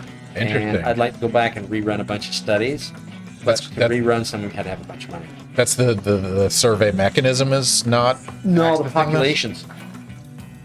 The populations, we're undersampling less educated people. Yeah, but is that because the way you're asking, like, Some of it, or internet? So some of it, internet stuff is tricky, right? Where like Amazon Turk, if you've ever done a study on Amazon Turk, this population is a very highly educated population. See, this thing is stuff on this forever. I'm at a 22-second break right now. This is the guitar solo. What is I don't know. It's just King Lizard and the Gizzard Wizard, you know. Just. Well, you guys have 16 seconds if you want to ask Jake any questions. Actually, no, we have a take a drink request. So Jake, cheers. Thank you for joining me on a Wednesday night to play some video games and talk about your expertise. We really appreciate it. This is voluntary by every one of my guests. I pay them in alcohol and or drinks and video games. So Jake, thank you for doing this, taking time. Yeah, it's a non-trivial chunk of time. 3 hours of gaming. Do you teach tomorrow? No, fortunately, I have 3 or 4 meetings, but yeah, 'tis the nature of the beast. My teaching load this semester is on Monday, Tuesday, Wednesday. Oh, nice. But Billy Budd, thank you for joining us. It has been a pleasure. We've really liked your questions. It's been a good time chatting. Hopefully you have a drink in hand. Cheers to everyone in the audience. Hopefully you're enjoying your Wednesday night. Over halfway through the semester. Celebrate that. Yeah, 2/3 by my count of the classes I've got to teach anyway. We're on class 24 of 39. So you do the same math I do. 26 of 39, actually. Yeah. So I'm, 24 lectures down, 14 to go for me. Oh my God, this is brutal. Woo. And I'm a little worried that purple line is how much farther we've got to go. No way. I'm afraid so. This is a 78-minute song. Oh, Lori has requested a factoid. Okay, all right. A factoid, a knowledge bomb you'd like to drop on the audience. Oh, did we pre-program one? Oh man, I have it in the email. I did not print that. I got one Should for have. you. All right, let's do Here's it. a factoid. I think we might have done this. Okay, so here's a factoid. The federal trademark statute is called the Lanham Act, and it's called the Lanham Act because the member of the House of Representatives was a guy named Fritz, who pushed it through, sponsored it, was a guy named Fritz Lanham, representative out of Texas. Passed in 1946. It is still the dominant framework for trademark law today. And if I'm not mistaken, I know it is older than the current federal copyright statute. I cannot remember. There was a very substantive overhaul of patent law in 2011, although it wasn't a soup to nuts. I think the patent statute, the Patent Act, current Patent Act is 1950s, but I'm not 100% sure about that. But I believe the trademark statute, the Lanham Act, is the oldest of the two, and it's the only one named after the legislator. There's your fact. That's it's an honor having it named after you. I mean, so speaking of the overhaul, especially the first to file versus first to invent, who pushes for that change? So these changes come from lots of different places. So lobbyists generally. So all right. So here's a story that I know well. I don't know the patent story as well. I know the copyright story. All right. So let's put on. No. Start. Yeah, we're gonna change over games, ladies and gentlemen.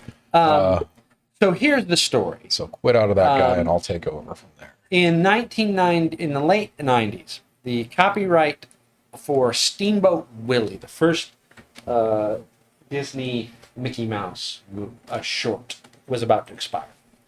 And Disney was at the forefront. I don't know if you got an off switch for this. No, go ahead and set it down. Forefront of a movement to extend copyright protection by 20 years. At that point, it had been Life of the Author plus 50 years, and Disney petitioned to have it Life of the Author plus 70, which gives them 20 more years of copyright protection in Steamboat Willie. And so this is often the move where you've got a group of interested parties, copyright owners, hoping to get something. Now, sometimes it is, we've got a difficult problem, we're just trying to figure out how to resolve it. Let's see here. All right, I will get you in the game.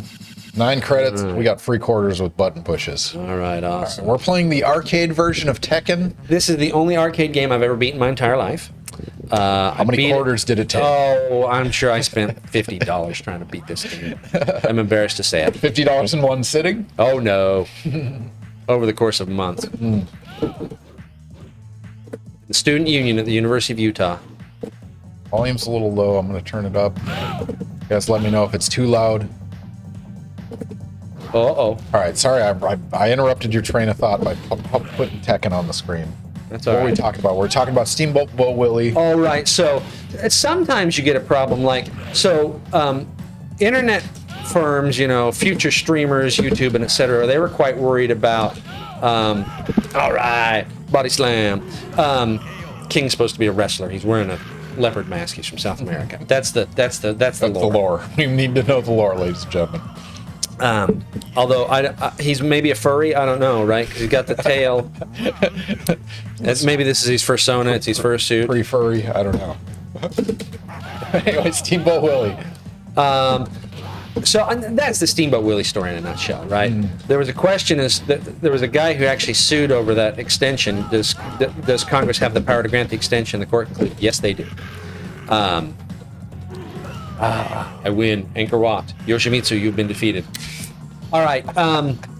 So the Digital Millennium Copyright Act is really Congress's attempt to kind of split the baby between the interest of copyright owners who were afraid to digitize stuff because they didn't want to be in a situation where once it was digitized, it was just kind of free game to the universe. And internet firms that were trying to avoid liability, and so we come up with this mechanism, the Digital Millennium Copyright Act, that maybe makes nobody happy, but there I got the jump.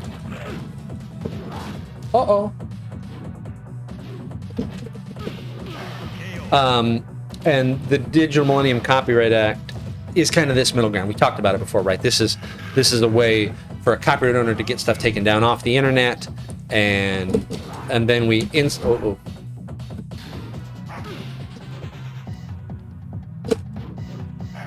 And then we insulate the internet provider from liability in certain contexts for the stuff that other people put up. Not the stuff they put up themselves, but the stuff that third parties put up.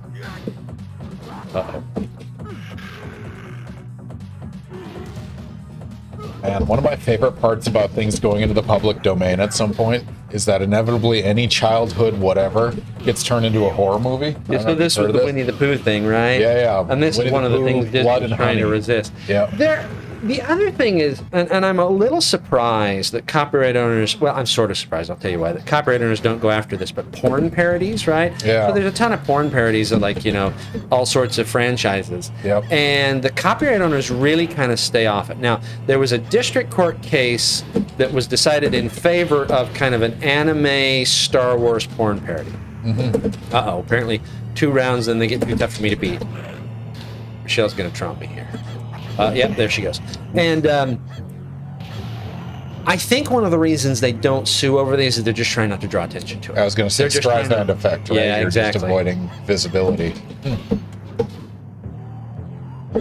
But they could. They'd be well within their right. Well, it depends. Like, there is that district court out of California that said that, again, it's a parody, and so fair use. Yeah.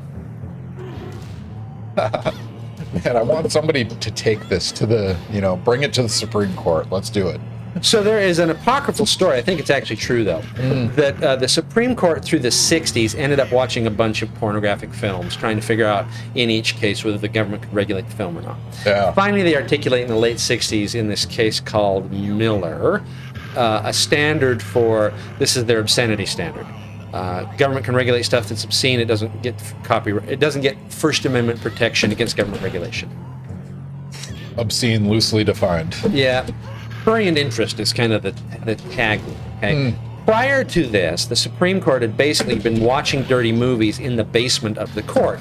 And one of the justices reputedly was blind, or effectively so. Yeah. And so his clerk got the job of giving him the blow-by-blow. He was basically... Phrasing. Yeah. His job was basically to... like the audio reproduction of the movie, right? Like you'd have, captioning. I get it. Yeah, the audio captioning. Yeah. He was the audio captioner, and that was his job. Sitting next to the justice and having to describe this dirty movie. I love that it was framed in the basement too. I actually don't know if the theater's in the basement. No, That's the way I always say it, because that's the best way to say it. Yeah, exactly. That frames the lore correctly. That's awesome. All right. Speaking of movies, one of my favorite personal questions. I don't know if the audience likes it or not, but this is my go-to. I love watching movies. Sometimes I watch scientific chaos, or movies that get the science right. So for you, what movie or TV show gets your discipline right? What gets it wrong? And your discipline, loosely defined, it could be law in general. It could be intellectual property.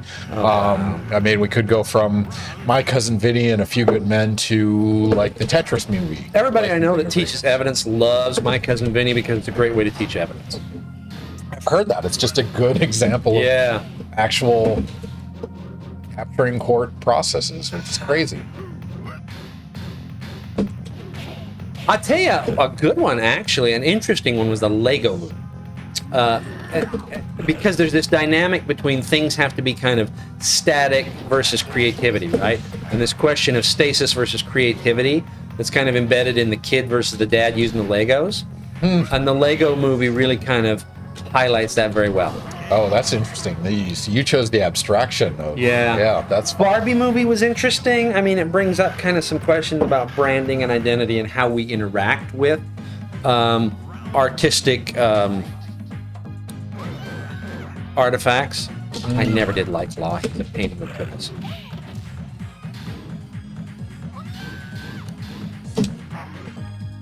So are there any examples? I can't think off the top of my head where central to the narrative is arguing copyright, trademark. There was an old Tim Robbins joint called the Hudsucker Proxy, which was kind of about patent. And hula There was hoops. one called Joy that was it called Joy? About a woman who invented the mop. Jennifer the Lawrence. self-driving mop. I Yeah, don't think I've seen that movie. Yeah. And I've read about it. that one's interesting. Hudsucker Proxy, though, that one. I mean, it went through the litigation aspect of hula hoops and whether you could protect it. Yeah. Did you see their relatively new Tetris movie? No. Yes, they made a movie about the story of... No, I know they did, but no, I have not seen it. Yeah, it's about essentially going to Russia and getting the rights to produce Tetris That actually in would the be United States. that seems like it could be right on point there, right? I guess it was true to the spirit of the story, but it also added spy games and all sorts of stuff behind it. But it was a fun watch. I don't know how accurate it was, but is there anything else I can think of? Chat, do you guys have any idea? Copyright, trademark as captured in movie or TV? Advertising, like Mad Men? Oh yeah, Mad Men, certainly in a way.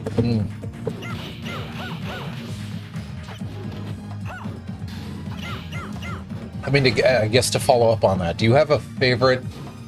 I mean, the way I asked this of my science guests, they're like an anti-vax / flat Earth equivalent. So, what is the common misunderstanding of trademark or patent law or copyrights? Jeez, that was a nice move there. So newspapers get it wrong inevitably, and they're always mistaking copyright and trademark. All right, so I hit. Oh, just defining it as trademark versus copyright. Oh, sorry. I don't know which button I hit. Okay, There you you got go. it. There. I got you. King versus lie. I told you I didn't like this guy. Yeah. That's, speaking of Oh, come on. trademark, That's a very Bruce Lee clone right there. Oh yeah. So I mean, going with that point, talking about within movies, I mean, Star Wars got in trouble because they, they recreated, I don't remember the guy's name, one of the generals. They didn't get in trouble. They licensed that. They licensed it, but it was like, who owns the license to that, and when was it negotiated? Well, it's like this ABBA thing, right? So there's this new ABBA, where they've basically licensed their identities to do this generative AI show, whatever they're calling it.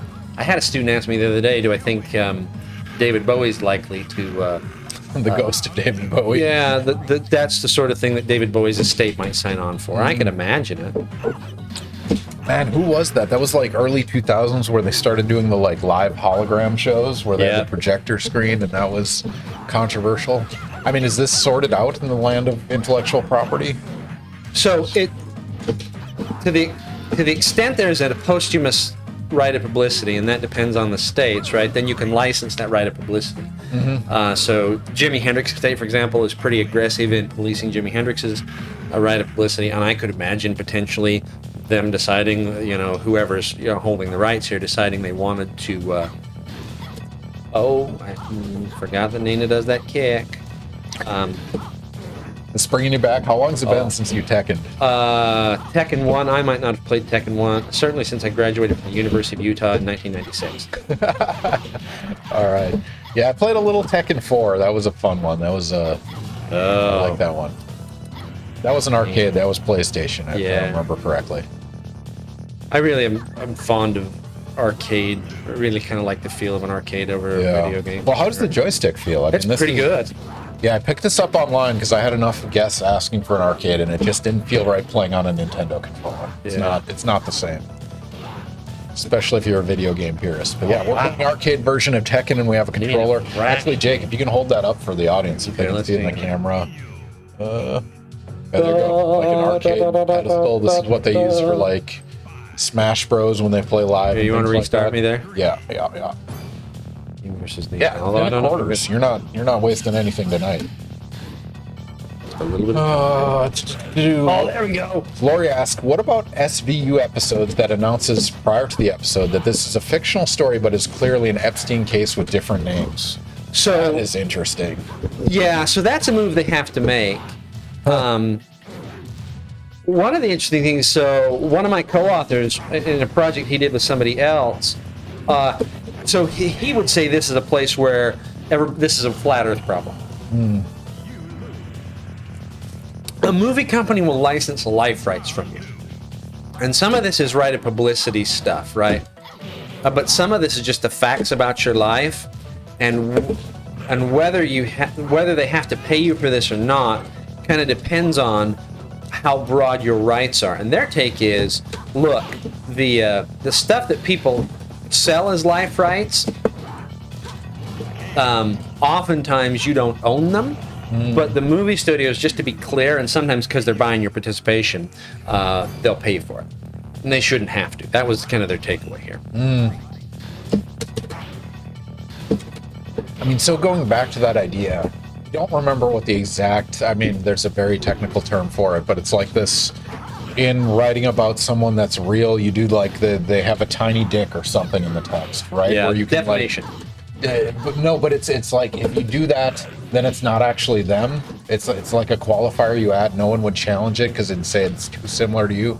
Does that make sense? That where you describe all aspects of their life, but you'd have something very derogatory where they'd never want to own up to it. Oh, interesting. Well, that's a strategic move. Yeah. It's to circumvent them making the claim that is in fact me. And I don't know what the term is. It's not a legal thing, but it's an artist. I don't know, bending the rules. Man, I don't. It was a very particular example.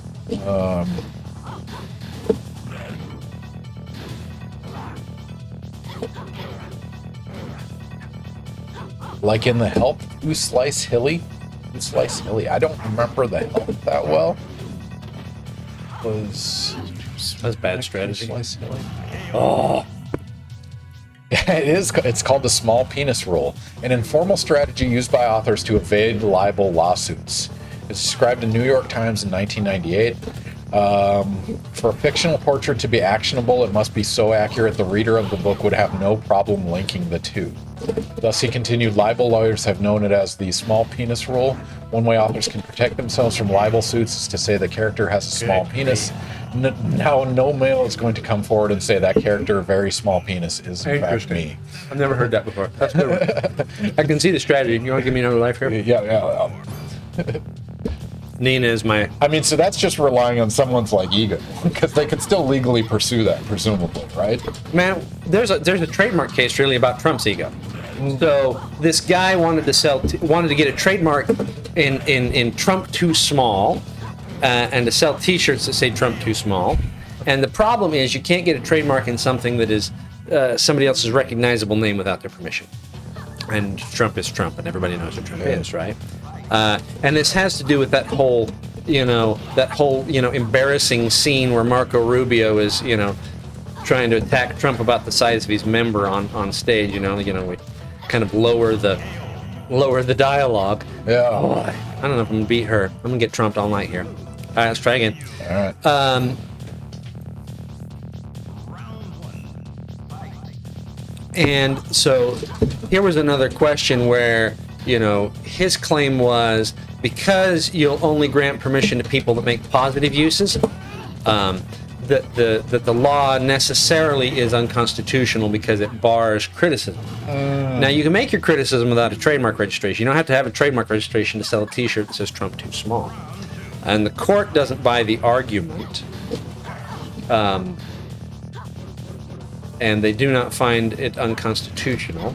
The way that happens is kind of interesting, though, where the majority basically says if you look at the long history of trademark laws that have done things with names, either deny protection in somebody else's name or to deny protection in names generally,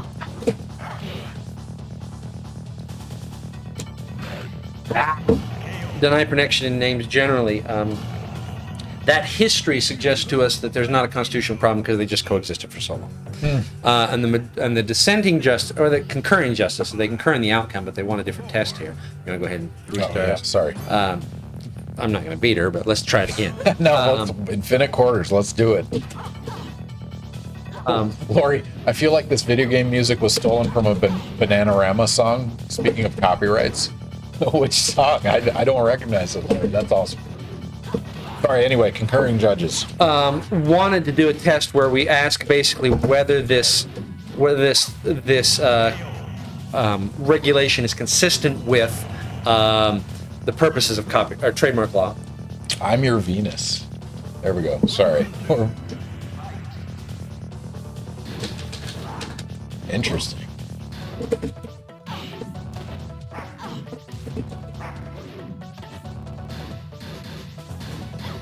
Does it feel like it's coming back to you? The reflexes are there. The hours standing in arcade uncomfortable. Blisters on the hand. I got blisters on my fingers. Oh, come on. I interrupted again. Concurring judges. The concurring judges want to test this basically based on the rationale of trademark law, which is protecting consumers from confusion and protecting the goodwill of the mark owner is how they phrase it. I see. And that seems consistent. You want to give me another quarter? Yes. Sorry. You got a boring job here. Just give me No one more worries, quarter. One more quarter. Come on, man. Reading. Oh, my goodness. Going back to it, so Lori followed up on the Help movie. Hilly ate 2 pieces of chocolate cake that found had feces in it. It was written in the book, so it protects the writer because Hilly would never admit to actually eating it. Ah, there you go. So it was another application of the small penis rule. I love that exists in the artistic framework. Ooh, Misadventures in Astro. Did you guys talk about copyrightability of AI generated art? Yeah, I have talked about that before. We haven't talked about it yet. So here's what the Copyright Office has said to date. If it's AI generated and solely AI generated, you don't get copyright protection. Because this is in part a constitutional limit. Copyright protection extends to the writings of authors, and to the extent we've had court opinions on it, that's held to be human authors. So there's a case out of the I'm getting worse, not better. There's a case out of the Ninth Circuit that says a monkey can't have copyright protection in a photograph it takes. Same logic, AI, the computer algorithm can't have protection in the art it creates. So if it's exclusively AI generated, so Yep. if I add 1 pixel of human intervention, like how? Well, I mean, that's so the question I want to is numerically what? define it, but like. So yeah. the question is what? And the argument here would be basically editorial function, right? I see.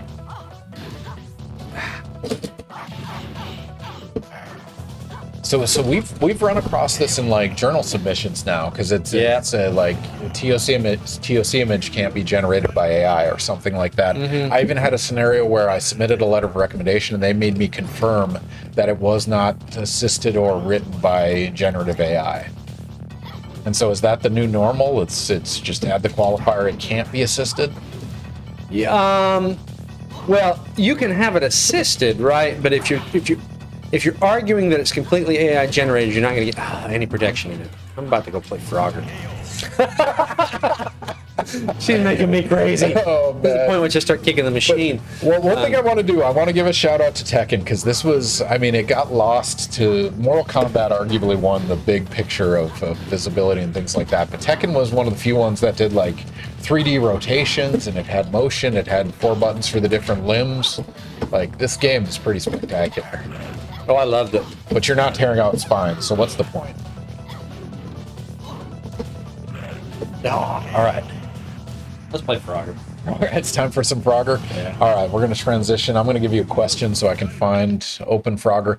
Billy Bud wants to know, in terms of getting a copyright, I know one of the standards is that it's created independently. Mm-hmm. Is there a famous case where 2 works were very similar, but it was proven that they were created independently? Yeah. Ooh, that's interesting. The story, so the thing that gets said, there's a famous case that was decided by Judge Learned Hand, who was a famous judge in New York City District Court for the Southern District of New York and then for the Second Circuit.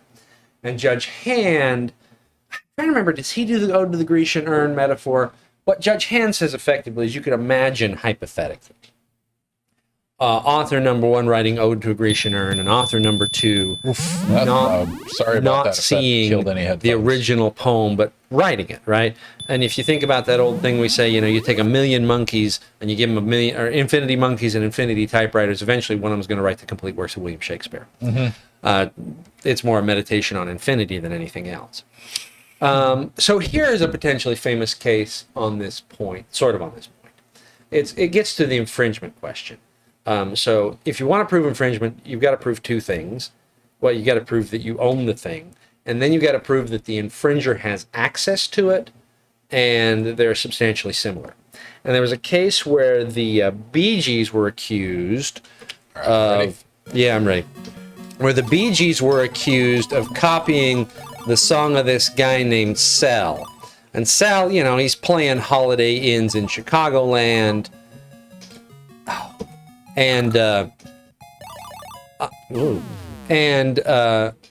But he's written these songs and he sent them to a bunch of record labels. And this Bee Gees song comes out, How Deep Is Your Love? And he says, this sounds exactly like my song. And he sends it, and the district court says, yeah, they're so similar that we can ignore the fact that or downplay the fact that the Bee Gees probably didn't have access to it because they were across the world in France at the time at which they supposedly wrote How Deep Is Your Love. And they were just so similar, the similarity is so startling that we will, it didn't last very long, we will assume that you had access. And the Court of Appeal says, yeah, that's not going to work for us because you've got to have a plausible story about access. The similarity can be pretty startling, and we're still not going to believe, or we're still not going to conclude that you have a successful claim if you didn't also have the access.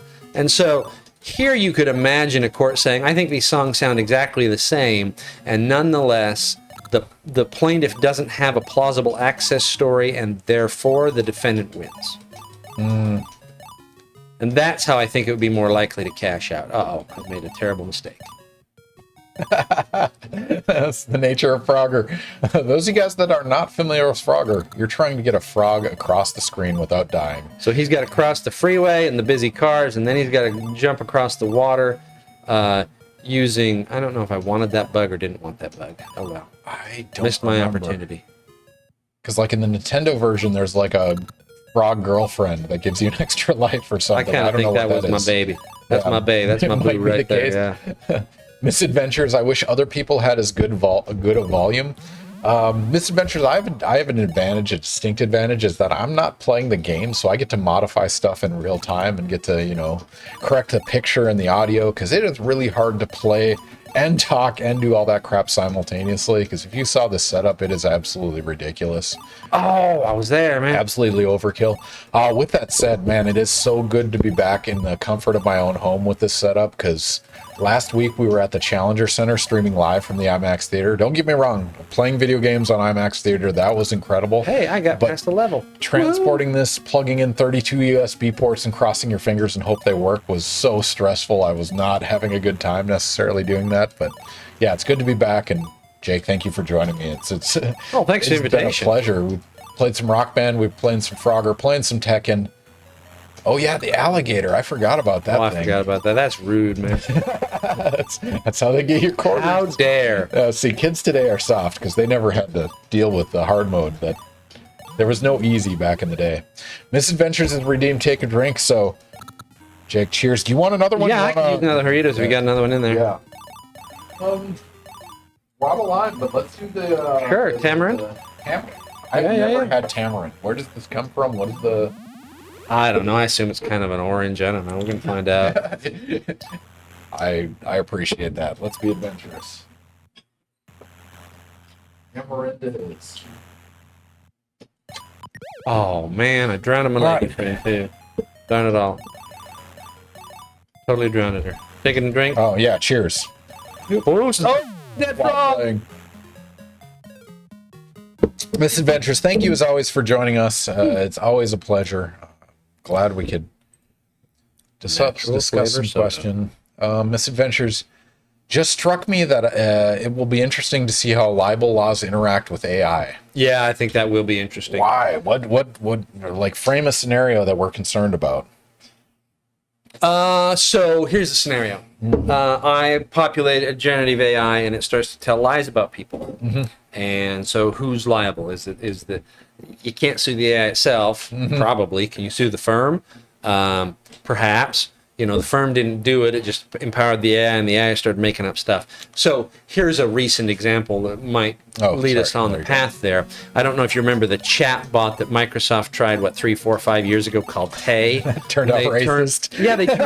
They turn her loose on Twitter, and unsurprisingly, she learns terrible habits from the folks on Twitter. And she becomes racist, and I have to shut her down in about a day. Right? All it took. And so that is, you could imagine, then it starts saying defamatory things about celebrities and get you in that sort of trouble. There's actually, a really horrifying lawsuit. I just read the complaint on where some company is selling a generative AI companion bot. You pretend you're talking to Daenerys Targaryen or whoever, right? And this 14-year-old kid starts using the thing. It was initially run as a 12 plus. And then they get a little bit cold feet and they move it to 17 plus. And the parents, the kid's having trouble in school. He's, not doing things he used to love. He's got an AI girlfriend though. They take the AI girlfriend away from him. Yeah. And he commits suicide. And the last thing he writes is he's talking to this AI girlfriend. Hey, if I could meet you today, it's an AI. It doesn't know what it's talking about. Yeah. If I could meet you today, would you want me to? She said, oh, please come to me soon. And the kid kills himself, commits suicide. Jeez. And so there's this lawsuit over this tool where the allegation here is, boy, these young people, their prefrontal cortex isn't fully developed, and they just have not got the toolkit to deal with this simulated intimacy. And on top of that, this particular AI, when you'd ask, "Are you a bot?" they'd say, "No, I'm a real person. I live in Texas." You know, and it'd lie to them, right? And so you think you're in a relationship with a real person potentially, and you know you have this simulated conversation. So this is an ongoing case then? It's a brand new case, brand new complaint. Wow. And we'll see what happens from it. What's your guess on the outcome of this? A lot of it will depend on discovery. You know, is the court going to be persuaded that the business model is problematic and predatory on children? I see. You have to know the mechanism behind. Yeah, that makes sense. Sorry to pause the game, but that was intense. That's it's really kind of a. I mean, but that's going to become increasingly more common. I mean, you combine generative AI plus, you know, sex robots, and all of a sudden that's a relationship of some kind. Yep. And it's just that I don't know how to deal with that. There's a really fascinating. I don't know if you've ever read any Ted Chiang. So Ted Chiang is a science fiction writer, speculative writer. He's got this series of short stories called Exhalation. Really fantastic. I ran across it. I want to say 2019. I think it was brand new. I spent a summer in London or in Oxford, and that's when I bought the book. And one of the stories in it is a story about these basically these computer programs, generative AI, that are sentient, and eventually, you know, the programmers end up kind of in a guardian status over these sentient generative AIs, and as they mature, they begin to be interested in having some independence, and one of them, you know, wants to be able to engage in, sex-related conversations. Mm-hmm. And the question is, you know, is the thing mature enough to make these decisions for itself? And it wants to say, yes, I am. Yeah. And you're stunting me not to allow it, right? You know, this sort of conversation. It's really kind of interesting piece, kind of meditating on, well, who is the handler to be able to say or not, you know, what I'm capable of as this entity. I thought I had it. That was so close. You know, if we assume I am capable of independent thought, then why shouldn't we assume that I am capable of engaging in human intimacy in the way anybody else capable of independent thought ought to be able to engage in human intimacy? And so it's an interesting piece of speculative fiction, very thoughtful. He's a very thoughtful writer, and you know, a lot of speculative fiction, of course, are horror stories, and they're horror stories designed to make us think about and reflect upon the world that we're living in now. He does a really nice job, from my perspective as an author, of having some real warmth and compassion and humanity in these stories, even when they deal with kind of difficult topics. That's awesome. Quite fond of the Ted Chiang stuff I've read. I haven't read all of his stuff, but I quite like that. Conversely, have you seen the Netflix Black Mirror series? Black Mirror has been something I've stayed away from. I will tell you, the world has seemed grim enough in the past 8 years that I haven't been able to make myself watch it. Man, but it's along these lines, right? What are the implications? Man, it took me way too long to learn that Black Mirror was when you turn off the screen, it's reflecting back at you. It captures that so well. It's dystopian and it's dark, but also there's some lightheartedness, there's some joy, there's some reflection on what it actually means to be human. But yeah, worth the watch, maybe. Oh, I think it probably is worth the watch. I just haven't been able to make myself do it. Like I said, There's an emotional cost. There's no mistake about that. I kind of hit the wall as far as my. I read a lot of Stephen King when I was a kid. Talk about grim, right? Yeah. Boy, my capacity for that right now is at a fairly low ebb and has been for years. I don't know if I'm ever going to get it back. Yeah. And that's okay if I don't. Well, I know very distinctly, like when I had kids, my threshold for dealing with dystopian, it definitely decreased a lot. It's like not you anymore. It's your kids, it's your grandkids. Like that stuff matters. Yep. Good times. Man, we took a dark turn there. I tell you what happened. You said Frogger. Defamation. No. Frogger does this. Maybe the existential crisis of just being a frog trying to get your save little lily pad just on the getting smushed by cars your size. Man. I'm just trying to exist here, man. It's really a metaphor for industrialization and the destruction of our classic wetlands. That's really what's going on here. That is what Frogger's about in a nutshell, ladies and gentlemen. Yes. Let me tell to you. There's a spectacular first-year freshman essay you've generated from scratch. Or ChatGPT, whatever. ChatGPT doesn't have that good ideas. We just given you a classic idea. If you've got a term paper on environment... Oh, man. With that said, I man, didn't get the hitbox. today we're working on a new paper where we're using machine learning to figure out why ChatGPT performs differently than students on multiple choice exams. Oh, interesting. And I put in my 7 keywords and I'm like, come up with a title. Their titles are so much better than mine. Like the ChatGPT generated ones. It is impressive. I sometimes have some luck getting ChatGPT to get me a quarter of the way to a title or halfway to a title. I never end up using the full title. Yeah, but it's like boy, inspiration, it's right? It's often a good start, in part because I think they're seeing some things that I'm not seeing. Exactly. I'm thinking I do academic writing really well, but maybe a Newsweek story is worthwhile, right? Maybe a Times article titled is a good influence on the way I write my titles. So yeah, no, I can agree with that. Now I'm getting man. Misadventure. Sorry, I missed this comment. Wasn't there a story in Europe a couple years ago about an adult man that the AI said there was only one way out or something? Interesting. AI talking someone into suicide. Wouldn't surprise me. Dark. Wouldn't surprise me if that's the case. So we also have Pac-Man if you want to Let's try dive into that. Pac-Man. All right, let's... Maybe I'll use the restroom. I'll do, yeah, absolutely.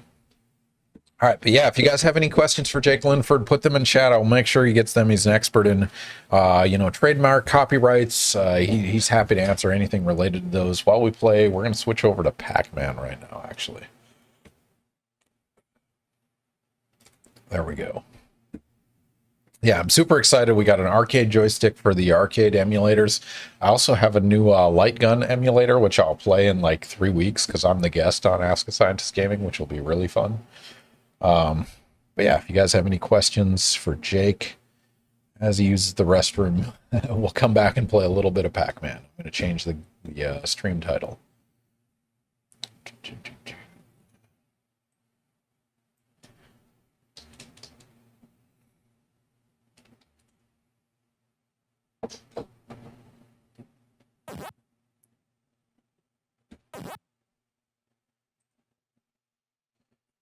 Oh, so the host, I'm going to be the guest. I'm going to get to play video games, which is awesome, and don't have to worry about the technical aspects. I still will. But the host is going to be Dr. Eugene DePrince, who's a colleague of mine in the chemistry department. He's actually the associate chair of graduate studies. So he's not the admissions expert, but he is the graduate advising expert or involved in graduate advising. So he is going to be my the host while I'm the guest. I'm thinking I'm going to play, in terms of shooters, probably Jurassic Park, Area 51, maybe Terminator 2 if I can get that one working. I'm still working on how to get the gun to work with that game. It is a non-trivial effort, but so it goes. But yeah, it should be fun on that front. Is this classic Pac-Man or is this Miss Pac-Man? This is Pac-Man. Do you want Miss Pac-Man? We have both. Fine. That's fine. I mean, how different are they? I'm not familiar enough. A little with the different. game. I did write, I told you this, I think when we were getting started, I wrote a term paper or a paper for class once, and I got to present it at a conference. Wow. On how Ms. Pac-Man, the video game, is really a metaphor for, I think I used the term violence, but certainly sexism in the workplace. Yeah. So what was your central thesis on So that? the central thesis is you look at the way that Ms. Pac-Man's presented in the game compared to Pac-Man in the game. Yeah. There's all sorts of gendered stuff going on. Yeah. So of course the way she's kind of tarted up In the cover art and visually, whatnot, yeah. well, and in the video game even, she's got a Cindy Crawford beauty mark, and she's got a bow. she got the bow, and she's got the lipstick. Yeah. On top of that, there's just some subtle differences. Like, who knows if it's intentional or not, but there's like a pixel difference in the line between like Miss Pac-Man and Pac-Man when they kind of meet each other in one of their meet cutes, right? Mm-hmm. The thing that is of least value in the game is the cherry. The thing that is of most value is the banana. Kind of like... I don't want to say you're reading too much into it, but maybe. I don't know. It was a fun paper. That's amazing. Banana's worth more. I did not know that. That is amazing. Banana's worth very much. Oh, Wow. I'm convinced. I'm sold on your. Well, and it's this idea that even though she's a productive person in the workforce, right? Here's Miss Pac-Man gobbling up her points, Still sexualized. and fighting ghosts, still sexualized, and her reward is to be partnered up with Pac-Man. Good point. This is not a woman who's allowed to be successful in the workforce on her own terms. It's a woman whose success in the workforce is still shaped by, you have the meet cute with Pac-Man at the end of the first scene. The first time you get a cut scene, you have a baby at the second cut scene, right? I mean, what are we saying about, the productivity in the workforce? If Miss Pac-Man can be a metaphor, maybe it is, maybe it isn't, but it tells us some things about how we think about the roles of men and women in whatever Pac-Man is supposed to be telling us about the world. So now you're a JD. You can publish in peer-reviewed journals. Have you thought about writing this up? Yeah, no. It sounds like a reasonable argument to make. Maybe not in Florida. It might get you in trouble. But that's another issue entirely. Lori, and I thought I was an overthinker. You don't get into this job without being an overthinker. Oh, yeah, no, absolutely. We spend time just brains wandering, and sometimes they turn into papers, which is kind of fun. Speaking of which, Billy Budd, I know questions are supposed to be for Linford, but would you mind talking about what you do? Oh, that's fun. Yeah, I'm happy to talk about what I do. So I'm a chemist. Chemistry, broadly defined, we all have all these subcategories in chemistry. I'm a necessity chemist. What I do, at the heart of what I do, is shine light on molecules and materials, and I want to track that light energy. So if you've ever left your car out in the sun, you know how much energy is in sunlight, right? It heats up our cars a lot. Why? Because every one packet of energy, that energy has to go somewhere. And so if it's not doing something useful, it's probably generating heat. And so if you want a good solar cell, you don't want heat, you don't want it to give off light, you want it to move electrons around. And so it really comes down to the structure of the molecules and materials. How do you control that structure and manipulate where that light energy goes? And so a lot of what I do is spend a lot of time measuring materials and figuring out how to track that energy, which is really fun because when you think about light absorption, it's basically an instantaneous event. And so everything that happens is within picoseconds, which is 10 to the minus 12 seconds. That's when those electrons and energy move around. And so you have to do really fast measurements to track where that energy goes. And ultimately, you want to be able to control it by controlling structure and stuff like that. So that's my 30-second elevator pitch of what I do. And the NSF gives me money to pursue that, which is kind of fun. So as a non-scientist, did that make sense to you? I mean, I hear what you're saying. Yeah. I get it. I mean, I couldn't do it, but I get it. I get it conceptually. I mean, and then the thing we have to ask the general populace is saying, your tax dollars are work here. Is it worth your investment? Well, sure. I mean, to the extent we're trying to figure out, so some of the trick here is, right, what's the application? Well, I don't know what the application is. I'm trying to figure out the basic science, and then sometimes the application comes along later. Yeah. Right? I'm a pretty firm believer in universities, empowering smart people to figure stuff out and not to necessarily have our decision about whether there's value in the inquiry dependent on whether we can figure out how to monetize it right now. And that's the hard part too. And I understand the critique is like, what is this useful for? And the answer is we don't know. And so the example I like to use is Einstein comes up with relativity in the early 1900s, right? And that's super interesting scientifically, but also it's the reason GPS works. We have to do a correction for how fast satellites move versus us on Earth. Yeah. And if you don't do that correction, GPS does not work. And no one back then was writing a proposal saying this will make GPS better. Right. And so it's really hard on that front. But we're at 10:30. I think it's time for NARC. Okay. Are you ready for this? No. So Jake has never played this game before, but as is tradition with Ask a Scientist Gaming, we play NARC at the close of every single night. All right, let's hope the screen switch works as well. Got a lot of moving parts here. It crashed last time we changed screens, but I think it's working this time, so I'm going to put up the timer right now. Do you want to see the timer, or do you want the timer off to the side? Timer off to the side. I don't even have a... Do you want to know what no, don't Jeff's tell me. time was? Don't tell me. I'm going to beat don't. Jeff, but I don't want to lose time. All right, I'm going to make it so the audience can see the timer, but you can't see the timer. Can you tell the audience, can you put a thing up on the score like a password? The password is... Make it as secretive as possible. All right, there we go. We got the timer, ladies and gentlemen. So, Jake, I apologize ahead of time for you having to play this game, but it is a tradition on our stream. It started out as a joke, then I started playing it pretty heartedly, and then I made every guest play it. And so now you are going to play Narc. But I have the original Nintendo cartridge here, and so we have the box. From Acclaim. So you get to learn the lore behind this game. So it's originally an arcade game. They ported it to the NES. They got rid of the blood. They turned red into yellow, and now it's okay, and it's PG-12 or whatever. But in this case, here's the lore. Here's the tagline, actually. Narc, no one had the guts until now. You are Max Force. Your mission: bust Mr. Big and destroy his dreaded criminal empire. Seize all contraband, stolen money, illegal weapons, use rocket bombs, high-powered machine guns, apprehend all suspects, protect the innocent, punish the guilty, stop at nothing. So, written and directed by Nancy Reagan, this is the War on Drugs manifest as a Nintendo video game. Are you ready for this, Jake? I'm ready. All right, so go ahead and press start, and we are going to play some Narc. In the pipeline. Let me know if the volume's too loud. The Daz Love Gang Pipeline So Hideout. timer starts as soon as you touch the ground. Walk right, you're going right as fast as possible. You're going to find doors and go through them. So 4 buttons turned into 2. Tap B, it jumps. Hold B, it squats. Tap A, it's a rocket. Hold A, it's bullets.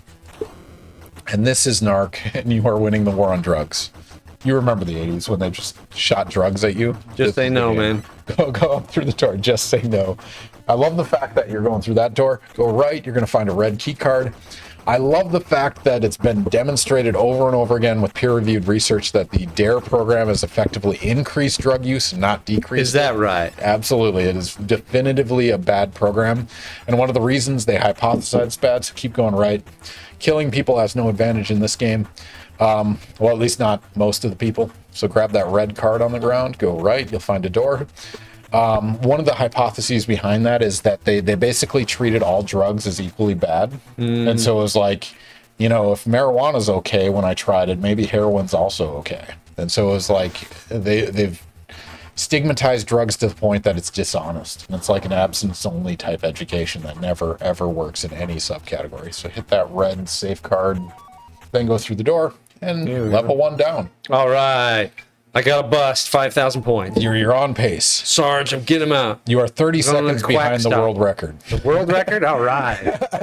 No worries. Walk right.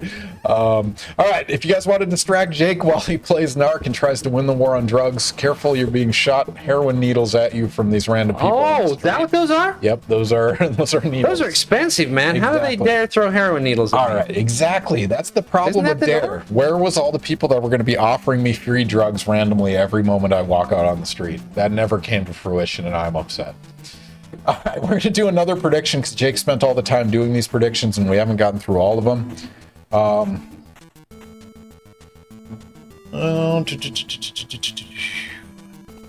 right, Jake, so you're going to have to add some context on this question before I ask it. And so this one is asking, actually, I'm going to wait till you get to the end of this one.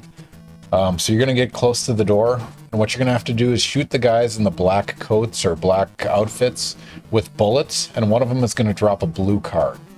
And so it's going to be holding the A button. And one of them will drop a black card that's close to you. So yeah, just kill everyone on screen until one of them drops a blue card. If you want to shoot the dogs, you can press both buttons, and it'll squat. It'll get the dog off you. So hold both buttons down. Yep, there you go. All right, and so you're going to want to shoot the guys wearing black at reasonably close range, and eventually one of them will drop a blue card that gets you through that door. And it has to be bullets. For some reason, rockets don't work in this case. Well, because you blow up the card. Oh, there you go. All right, so hit the card slot, out the door. Awesome. Oh, my goodness. This game, the pressure. So what's the question? All right, the question is percent use of survey for confusion of trademarks. So before I post this, you want to give context to that? So when we are, very dangerous, when we try to figure out whether a plaintiff who alleges there's infringement of their trademark, the standard we use is what's called the likelihood of confusion standard, and there are things we look at, like how similar are the marks, how similar are the goods, and one of the elements we look at in likelihood of confusion lawsuits is what evidence do we have, if any, that consumers are confused? And very rarely do consumers walk in and say, I was totally confused by this. Is this my car? Jump in it. Yep. All Press right. B. Or tap B, sorry. And then you're going to stay on the bottom of the screen. All right. And then go as far as you can. You'll run into bombs, but it's okay. It saved you like 20 seconds. Keep walking right. Sorry. Maybe don't walk on the bombs. Percent confusion. And so one of the things we do instead is you can conduct a survey. And a survey is basically you're asking consumers, you compare a product A to product B, or you show them product B and you ask them, what does this make you think of? What products come to mind? Who do you think puts this thing out? Mm-hmm. And some courts will tell you that this is kind of the gold standard. This is how we establish confusion. So the question is, do we think confusion pops up in... so tap B, jump over. There we go. Physics. More than half of the cases or less than half of the cases? How often do we see surveys in litigated cases? All right, so I'm going to pop up the question right now, and the question is percent use of survey for confusion of trademarks. And so is it less than 50% or greater than 50%? So this is sending a survey out to random people through some medium, and it's how often they confuse. No. It's how often we get confusion. How often in litigated cases do we see confusion surveys? Yeah, I see. How often in the cases do you see these surveys used as evidence for the case? I get Exactly. it. All right, so is it less than 50% or greater than 50%? A survey is a non-trivial endeavor too. Like it's cost, it's effort. All right, so make your predictions now. Percent of survey use in these cases that are arguing for trademark. What percent use the survey for confusion? Oh man, we got some bold bets on one way. I think it's really interesting that they seem not to want me to shoot, like to kill the dogs. The guys they blow apart, the dogs just get small and run away. I don't know if you've noticed that. I think that's Nintendo mitigating for any possible backlash. I mean, Nintendo was pretty squeaky clean in the 1980s. So they took this really ultra-violent game, jump in that, stay on the bottom, go up, and there'll be bombs, but you'll go past them, and you can squeeze down, but yeah, that's the end of that ride. But yeah, Nintendo had the squeaky clean image, but they took this really ultra-violent game. In fact, the arcade game, this was one along with Mortal Kombat that led to the what is it, ESBR or whatever the rules are for ranking games. That was part of the argument is NARC because it was super violent. Interesting. But yeah. Cheers, Jake. Lori has requested to take a drink, so obviously we'll drink while walking across the bridge. So cheers, Lori. Hopefully have a drink in hand, hanging out, relaxing. It was disappointing today to learn that we cannot waive the application fee for grad students, but so it goes. All right, so B, jump in, stay on the bottom the rest of the way. You're going to hit the wall. How are you feeling about NARC thus far? You're about halfway through. I think it is perhaps the most absurd video gaming experience I've ever. But war on drugs. Well, I can't get rid of this guy. Yeah. And that's the end of the level. So jump over. Those are garbage cans, by the way. Is that what those are? Nintendo graphics for garbage cans. Really? All right. We're at the nightclub exit. Exactly. All right, but if you guys have questions for Jake, he's happy to answer them. We have about 19 minutes left on the stream, or however long it takes Jake. Adult books, and is that a clown in front of the adult bookstore? Oh my god! Clown with knives. Are you forgetting the 80s? This is what it was like. It was just like this in my hometown. Clowns in front of adult bookstores. It was like 25% knifing clowns. Yeah. I love that your focus on this game is so much higher than Rock Band. Jeff is not going to beat you on this speed run, as I've learned. All right, go all the way to the end. You're going to go through the last door. Go up through that.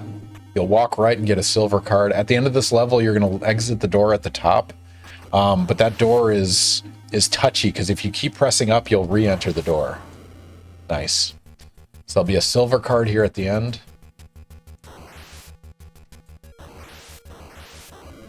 Nice. All right, silver card, press up, but not too much. Yep. Enough to get through the door. Oh, for pity's sake. Beyond Joe Rocca is his name. Nice. Up, but not too up. Good. Oh, There it is. Speaking of which, I missed it. Where's Dr. Linford from, and what colleges did he attend? Afton, Wyoming is where I grew up, small town in the mountains of Wyoming. All right. All right, go left. See the silver safe card? Yeah. Hitting that slot, walking through the door. Getting hit by dynamite. Did my undergraduate at the University of Utah. Graduated in 1996, mass communication, minor in creative writing. Did my known cultivator, harvest time, enjoy. I did my law degree at the University of Chicago, graduated in 2008 with high honors. And Order of the Coif, which is ended up at a certain I forget how they determine Order of the Coif. Then you're going to go left. Oh, left. Yep. We're changing directions now. Those are marijuana plants. They look like it. I thought maybe it was a Christmas tree farm. You're going to want to shoot the Rambo-looking guys with bullets at relatively close range, and one will drop a green card. So holding, shoot will get bullets. A green card, huh? What, yep. Am I trying to immigrate? Yes, exactly. So shoot that guy.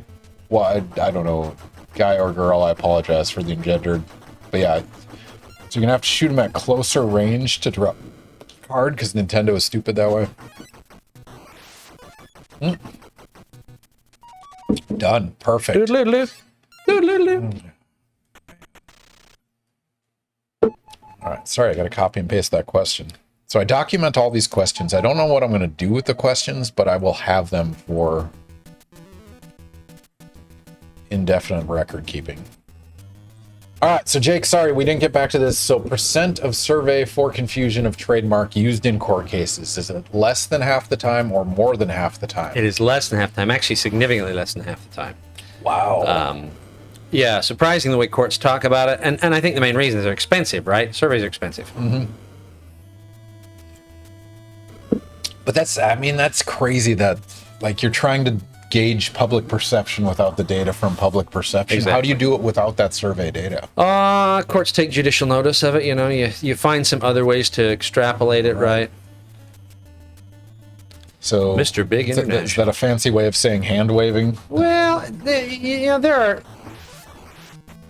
we're looking for evidentiary indications, right? But, judicial notice is, I don't know if judicial notice is the way I should say that, right? Because that it is a little pejorative, It's courts just deciding things based on their own facts instead of, what's presented to them by a fact finder. Yeah. Do I go out this door? No, keep going right.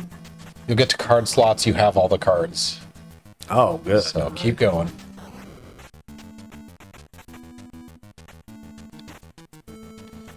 Man, my time is overlapping. I'm going to move that over. There we go. I don't think we need milliseconds on this. I think seconds is enough units for accuracy. Okay, fair enough. Mr. Big's office is impenetrable. Media, welcome back to the stream. You did make it in time for NARC. We're going to fight Mr. Big and maybe run into some bugs. We missed the bugs already. So go right. You have the red key card, so you're fine on this level too. But also, we're approaching the end of the stream, about 14 minutes left. If you guys have any questions on trademark, copyrights, whatever it is, contract law, information privacy, Jake is happy to answer those while winning the war on drugs. If you guys have suggestions on someone we should raid, Wednesday nights, it's pretty light on educational streamers, but hopefully there's someone. But we're happy to raid anyone that might be worthwhile. So put your suggestions in chat. We will make it for those. All right, you have a blue card, so... What's your favorite bad guy so far? Clown with knife, guy throwing syringe needles, blue guy with the turret, Clown or with knife's gotta be clown. Trench coat flasher guy? Although the syringe one's the best weapon. Oh, Billy Bud, thank you for joining us. It's a pleasure. Your questions are awesome. The discussions have been great. Thank you for joining us. Join us in a couple weeks. We will have a physicist on, so that's going to be a turn in expertise, but it should be a good time. Curious what he wants to play. Oh, I didn't know you could avoid the dogs at the top of the screen. I didn't either. I hadn't. So you're going to shoot the guy in the wheelchair with rockets. So what I'd recommend is going to like the middle and just like tapping rockets, killing everything on screen. So tapping A.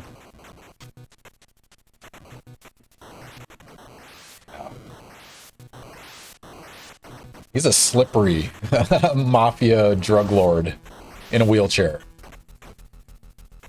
Did I get him? No, he'll come back after you kill a bunch of people on screen. Haha, now I There you get go, it. one shot. So you need 2 more of those. Oh, great. Yeah, 3 times. He's got 3 wheelchairs. Is what we learned from this. Are you having fun with it at least? Well, it's, Side scroller murder it is perhaps the most absurd gaming experience I have ever had or have had in the recent history. games. That's why we do it. Although I played the unwinnable and terrible E.T. video game on the Atari, Holy shit. and I never did win it. What's awesome is I literally have a copy right here. At the same time I bought Narc, I bought the copy. That and the of Indiana Atari. Jones game, I couldn't beat either of those. Wow, we could have played those tonight if you wanted Oh man, I wasted so much of my childhood trying to win those games. to. What's great is if you watch the speed run of ET, it takes like a minute. Is that right? Yeah, no, it's super fast. If you know where you're going and you can manipulate the Reese's Pieces RNG, yeah. I need to watch it then. Because I never could figure out how to win it. I wonder if anybody ever won the Indiana Jones one. Those were some terrible games, though. But they captured the music well, if I remember. The music was correctly. great, actually, frankly.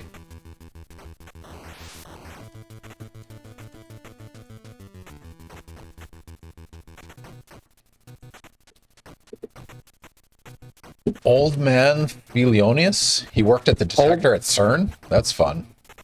Old who? It's one of the other streamers. So what you can do is after your stream is done, you can bring your viewers to other people. Uh-huh. It's like a social networking Oh, thing. interesting. And so chat usually suggests someone we should raid. So this guy's working on software development. He looks like he's working on designing circuits while on Twitch stream. Oh, wow. So yeah, murder the guys on screen. The wheelchair guy will come back. So yeah, my advice for you is be down here, because then you're likely to catch him on the upswing and the downswing. Get up for the downstroke, as Parliament said. Get up That's for amazing. the downstroke. Yeah, everybody get up. Oh, come on, dog. Oh, there it is. All right, he's going to drop a gold card. Now, phase 1 is done. Safe. All right, grab that key card through the door. All right, last minute questions. We got 5 to 10 minutes left, depending on how Jake does against Big Head Mr. Big. Oh, man. DMCA has entered the chat. Oh man, we're gonna get a takedown notice for our rock band. Dang that it was all. Earlier. We'll see how it goes. I hope it doesn't get muted, but we'll see. So go to the top of the screen. He's gonna come on the screen, jump rocket. You're gonna little later on the there you go. That's much closer. So you're gonna rocket him on the way down. So walk to the right. You have plenty of room. Get away from him. Try to turn around. I should have made you play this with the rock band guitar. That would have been funny. It's been done on every, like Dark Souls. I don't know if you've heard of this game. It's really hard. People die a lot during it, but they beat it with Dance Dance Revolution pad, Rock Band, the old Nintendo Power Glove. Can't seem to get free of him, huh? Lori, Dr. Linford is turning this into Ask a Scientist the musical for as often as you burst into songs. That's really it's on brand. Yeah, keep going right. You got plenty of room. Turn around. See, on the way down. Yep, that was much closer. So a little lighter on the A button. So tap, tap. Yeah, that was very close. A little gentler on the A. See how it's like not shooting anything? It's just between rockets and bullets, so you're holding it for 1/10 of a frame too long. 1/60th of a second too long. Just kidding. But yeah, if you guys have questions for Jake, he's happy to answer them. He's focusing on beating Mr. Big, but so it goes. What's terrible is playing these games. I mean, you remember this back in the day. You didn't have the internet to search for like the key positions and how you beat the boss. You just had to figure out at some point you have to jump and shoot him in the hat, and then that'll reveal the next stage of this fight. Absolute nightmare, but so it goes. All right. So, Jake, I sent you the list of questions, and we didn't get to many of them because we were conversing based on chat questions. Is there anything you wanted to ask that I didn't ask? I asked you about movies and TV shows, unlimited budget, no moral qualms. So, what's something you wish everyone knew about your field? The difference between copyright and trademark. Okay, that's a big one. Just so journalists quit messing that up, you know? Oh, man. I'm glad to hear you have the journalist problem, too, because Come the on. number of times we've cured cancer or made the most efficient solar cells, absolutely astounding. Man, what else should I ask? I can't get free of this guy. Oh, man, one that I didn't have on the list, but I've had a student ask me this before for like the Engage 100 conversations is, if you could be host of Ask a Scientist Gaming, science terms aside, and you could interview anyone, who would you want to be the guest? Like anybody in the whole wide world. Anyone living or dead? David Bowie. David Bowie. What do you think he'd play? Theremin. It would be a rock band equivalent with theremin. I'm sure somebody has created that. Pinball. Man, He played pinball. Pinball would be... Actually, yeah. I'd have, I want to say, there were country artists. I want to say maybe Waylon Jennings was big into pinball. I feel like I heard this on a podcast once. Interesting. Yeah, I like Come pinball. So on. you're pressing the button a little too hard because it's doing bullets instead of rockets, but your timing is right. So, like, don't even press the button all the way. Just, like, tap it a little bit. Okay. You say that. I do say that as if it's easy.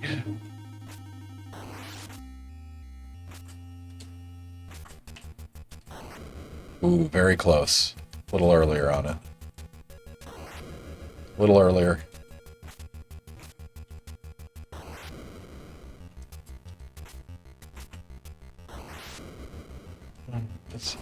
Man, you're so close. It's like you're hitting the ground before.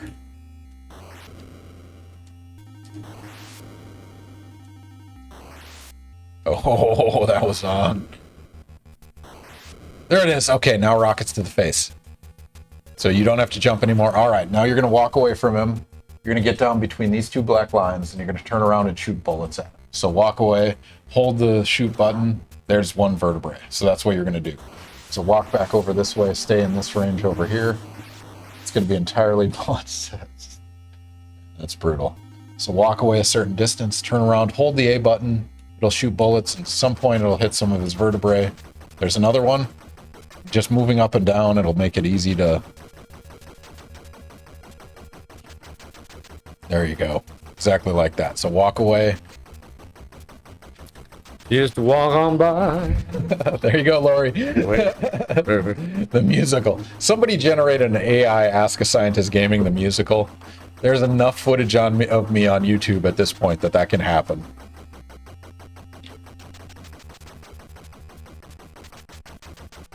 Yep. And so what's weird is you have to hit him on like the way down, so his vertebrae are there. But yeah, walk that way, get some distance. Boy. Man, so this is my first time having the tamarind burritos. How do you find it? Why?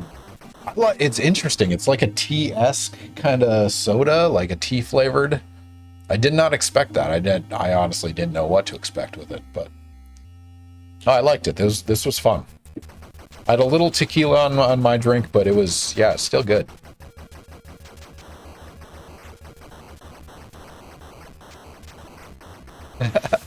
This is Nintendo hitboxes. I don't know if you're familiar with the terminology, but like how it detects when you hit something is just like randomized in certain games, and this is one of them.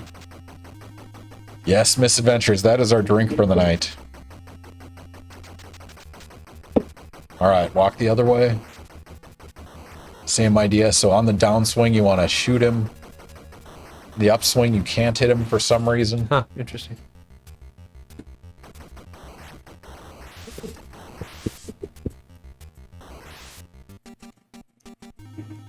Oh, man. Upswing, you say? When he like ducks his head down, Oh, I see. like when his head is down, then you can shoot the vertebrae. Huh. Get the feeling I've now fallen behind Jeff Kahn.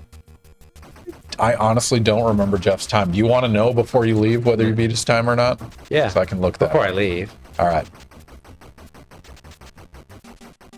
So who's my other law professor? Alyssa Gentry.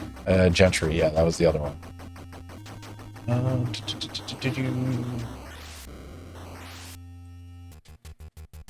So yeah, go down. You want to be down here, otherwise you can't hit him for some reason. There you go, walk away. Yeah, these next two are the hardest ones to hit for some unknown reason. All right, let's look up.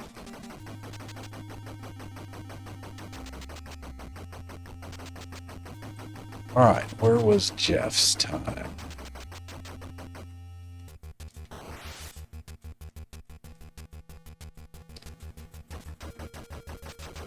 There is Gentry.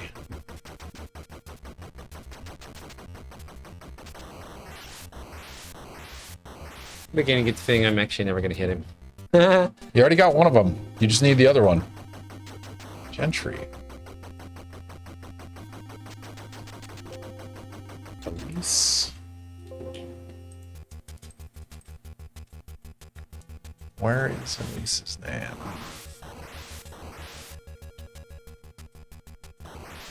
There we go. All right. All right, so you're going to hold bullets instead of rockets. Rockets don't do it for some reason. Rockets are ineffective against vertebrae. There you go. All right, last two should be easy. Boom. All right, go right. You're going to find a door. Oh, ladies and gentlemen, we are getting there. Narc. You can play Pokemon Showdown on the show eventually. I let my guests pick every single game, so whatever they want to play is what we play. But yeah, we're excited. We just killed Mr. Big. We just won the war on drugs. Go right. This is civil forfeiture of the level, so you Civil forfeiture of the level. collect gold. The law professor loved that one. But we have gold collection, and there it is. All right, what's my time? Your time is 25 minutes and 34 seconds. Terminable. Elise says 27:57. Jeff Kahn was 30 minutes, 30 seconds. So you are the superior law professor. Law professor champion. You won the war on drugs, and champion, my friend. we did it, ladies and gentlemen. All right, let me add you here. Law. What was your time? Oh yeah, you got to do a classic arcade. It'll be erased as soon as I shut down the program, but that doesn't matter. It's for pride purposes. And you are stream number 90. An auspicious number. All Look at that. right. Holy Highest cow. narc. Congratulations. Not only that, That's me. we are at exactly 11 o'clock. Look at that. So we did it, ladies and gentlemen. We beat NARC. We won the war on drugs. Played some Rock Band, played some Frogger, a little bit of Tekken. How far did you make it in Tekken? How many wins? I want to say 6. 6 wins? What is it? You need 8 total or something like that? So you're pretty close on that one too. Yeah. So that's awesome. Congratulations on that. Thank you. Yeah, that's the stream. Jake, thank you very much for joining me. I think it was Lori that emailed somebody in your department and then you got volunteered or something. It worked out amazingly well. So I'm glad you were able to join us on stream. Do you have any parting words for the audience? Anything you'd like the larger populace to know?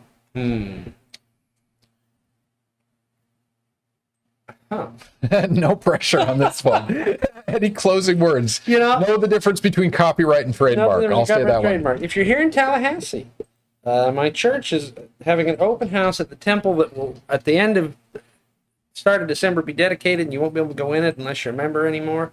Oh, that's the big one that just got built? The big one that just got built. So for 3 weeks, November, first Monday in November through the, I want to say 24th, basically 12 to 8 every day except Sundays. Swing by, take a look. So Latter-day Saints and Mormons, they do the same strategy where there's a limited opening. Well, and yeah. it creates same artificial group. scarcity, Same group. right? Like in terms of viewing. Well, yeah. the point of the temple is not for the viewing, but we leave it open for a couple of weeks for an open house before we dedicate it. I see. And then once it's dedicated, it's a dedicated building for a specific. Isn't there like an annual 1 week or 1 day or something you can't view? No. If they do a reconstruction or do a lot of work in it, I see. Then they would be dedicated and there'll be an open house before then. So the Atlanta temple was built long before we came here, but our first couple of years here, they had just done some work on the Atlanta temple, and then they did a new open house. So we got to take our kids, and they got to do the open house before they rolled into That's the fun. temple. That was fun. And this one's brand new. It was fun watching it built up on. Yeah, you drive by it on Thomasville, and you can see it's pretty epic. So when is that? When is the opening? Open house is first 3 weeks of November. All right. And then it'll be dedicated in December. If you guys are interested, swing by. Yeah, thank you for joining us. It's always a pleasure. It's good to be back in the comfort of my own home rather than Challenger Center. But we will be back in 2 weeks. Our next guest is going to be Dr. Cyprian Lewandowski. He's from the Department of Physics. He's a relatively new professor. He does condensed matter theoretical physics. So you can see the list there: emergent electronic phenomena, when you put condensed matter together and do like two-dimensional materials and all sorts of magnetic properties, plasmonics, things like superconductivity. He's a person that does the theory behind that. Can you model it? Can you predict it? Can you generate new materials that have these unique properties? So Cyprian will be on. He should be a lot of fun. That'll be 2 weeks. That's November 6th, the day after the election. So everyone will be hungover from celebration or sorrow. We'll see, depending on who wins the election. But yeah, thank you all for joining us. Jake, again, thank you for it. It's been a lot of fun. I've learned a lot. But yeah, we're going to raid somebody. So stick around. We're going to find somebody semi-educational related. Yeah, maybe old man. All right. We'll see you guys in a couple weeks.